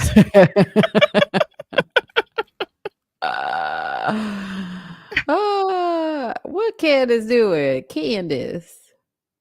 I don't see anything from her. I don't see anything either. But hey, there's more drone strikes happening right now, and via Israel. They just bombed 5 innocent civilians to pieces in broad daylight. They have it caught on camera. I don't know if you guys have been following this, but if you care about things like this, look into what I'm saying. Look into what Candace is saying. Mm-hmm. She went back to her OG account. Damn. That's what I'm saying, dude. Like, I'm subscribed to this account. Yeah, I was subscribed too, and I was like, dang, I don't remember ever subscribing, but I was. Yeah, if you want to follow Candace Owens, it's what is it, Candace It's Owens, just Candace Owens and then at Real Candace O. at Real Candace O. If you want to subscribe to her Yeah. new YouTube channel, because she ain't going to be doing anymore on the Daily Wire now. She's gonna be going solo. Oh, she is. So get over there, man. She Dang. how many subscribers does she have now? She was like at 1.4. 1.4 million subscribers. She's got 3 million on the other one, so you know. And she announced that shit, and people ran over there. So Benny boy, and what was his name? Jeremy. Boring. Jeremy, you guys fucked up. Okay. Bad. But hey, I posted on my story, just try to help out the Daily Wire. If you're circumcised and would like to apply, they have an open position at the Daily Wire. But you must be circumcised. Oh. I want to show y'all real quick. Dave Rubin said he no longer considers Candace Owens a friend for equating Jewish lives lost to Palestine. I'm playing this clip. No, you know what? I'm not playing it. No, play it. You know what I am? I'm going to play it. Wait a minute. I need to grab this real quick. Because they are saying the quiet parts out loud, y'all. So that's why he's not talking to her. Do you know how they love to say that the left is trying to limit our speech? The radical left, the radical left, the radical left. The right is doing it before your very eyes. I cannot believe he literally sat on the PPD podcast and said this. This is ridiculous. I think she's a little confused about some of the things, but I think, well, I hope you heard the overriding part, which is that I don't want to make it personal with her. I don't really consider us friends anymore. But that's just like the nature of the reality of the thing that we're all in. I think she's... Dude, I'm done. Now we can't have opinions. I think she's confused. Why do they keep calling her confused and crazy and losing her mind? Is that not the formula that they follow? That's the formula they follow. You see? Let's just call this the fall from grace. And when I say grace, I don't mean from the Lord's grace, but the overlords, the supremacists, the supreme beings. She fell from their grace, and they no longer have the golden child, which was Candace Owens. Who are they going to prop up next? We shall see. We shall see. Make sure you guys tune in every Tuesday and Friday to hear conversations like this. My children are in the room next to me flipping. It's probably what you hear in the background. So that means he's laughing. That means my time is up on this show. They've had enough. Yeah. Soonie, as soon as you hit cut, I'm about to run to the urination sample room. Go ahead. I have got to go to the bathroom. Go ahead. Don't come in here. Thank you guys for tuning in with us. I gotta go. Mo's gotta go. I'm trying to figure out which outro to use. My daughter said hi. Hi. Hi. That's my son. The twin. Bye, guys. Bye, guys. There's his hand. There's her hand. Bye. Bye. They say the song's so offensive, but only if you get offended. I can't offend you without your permission, and you don't even have to listen.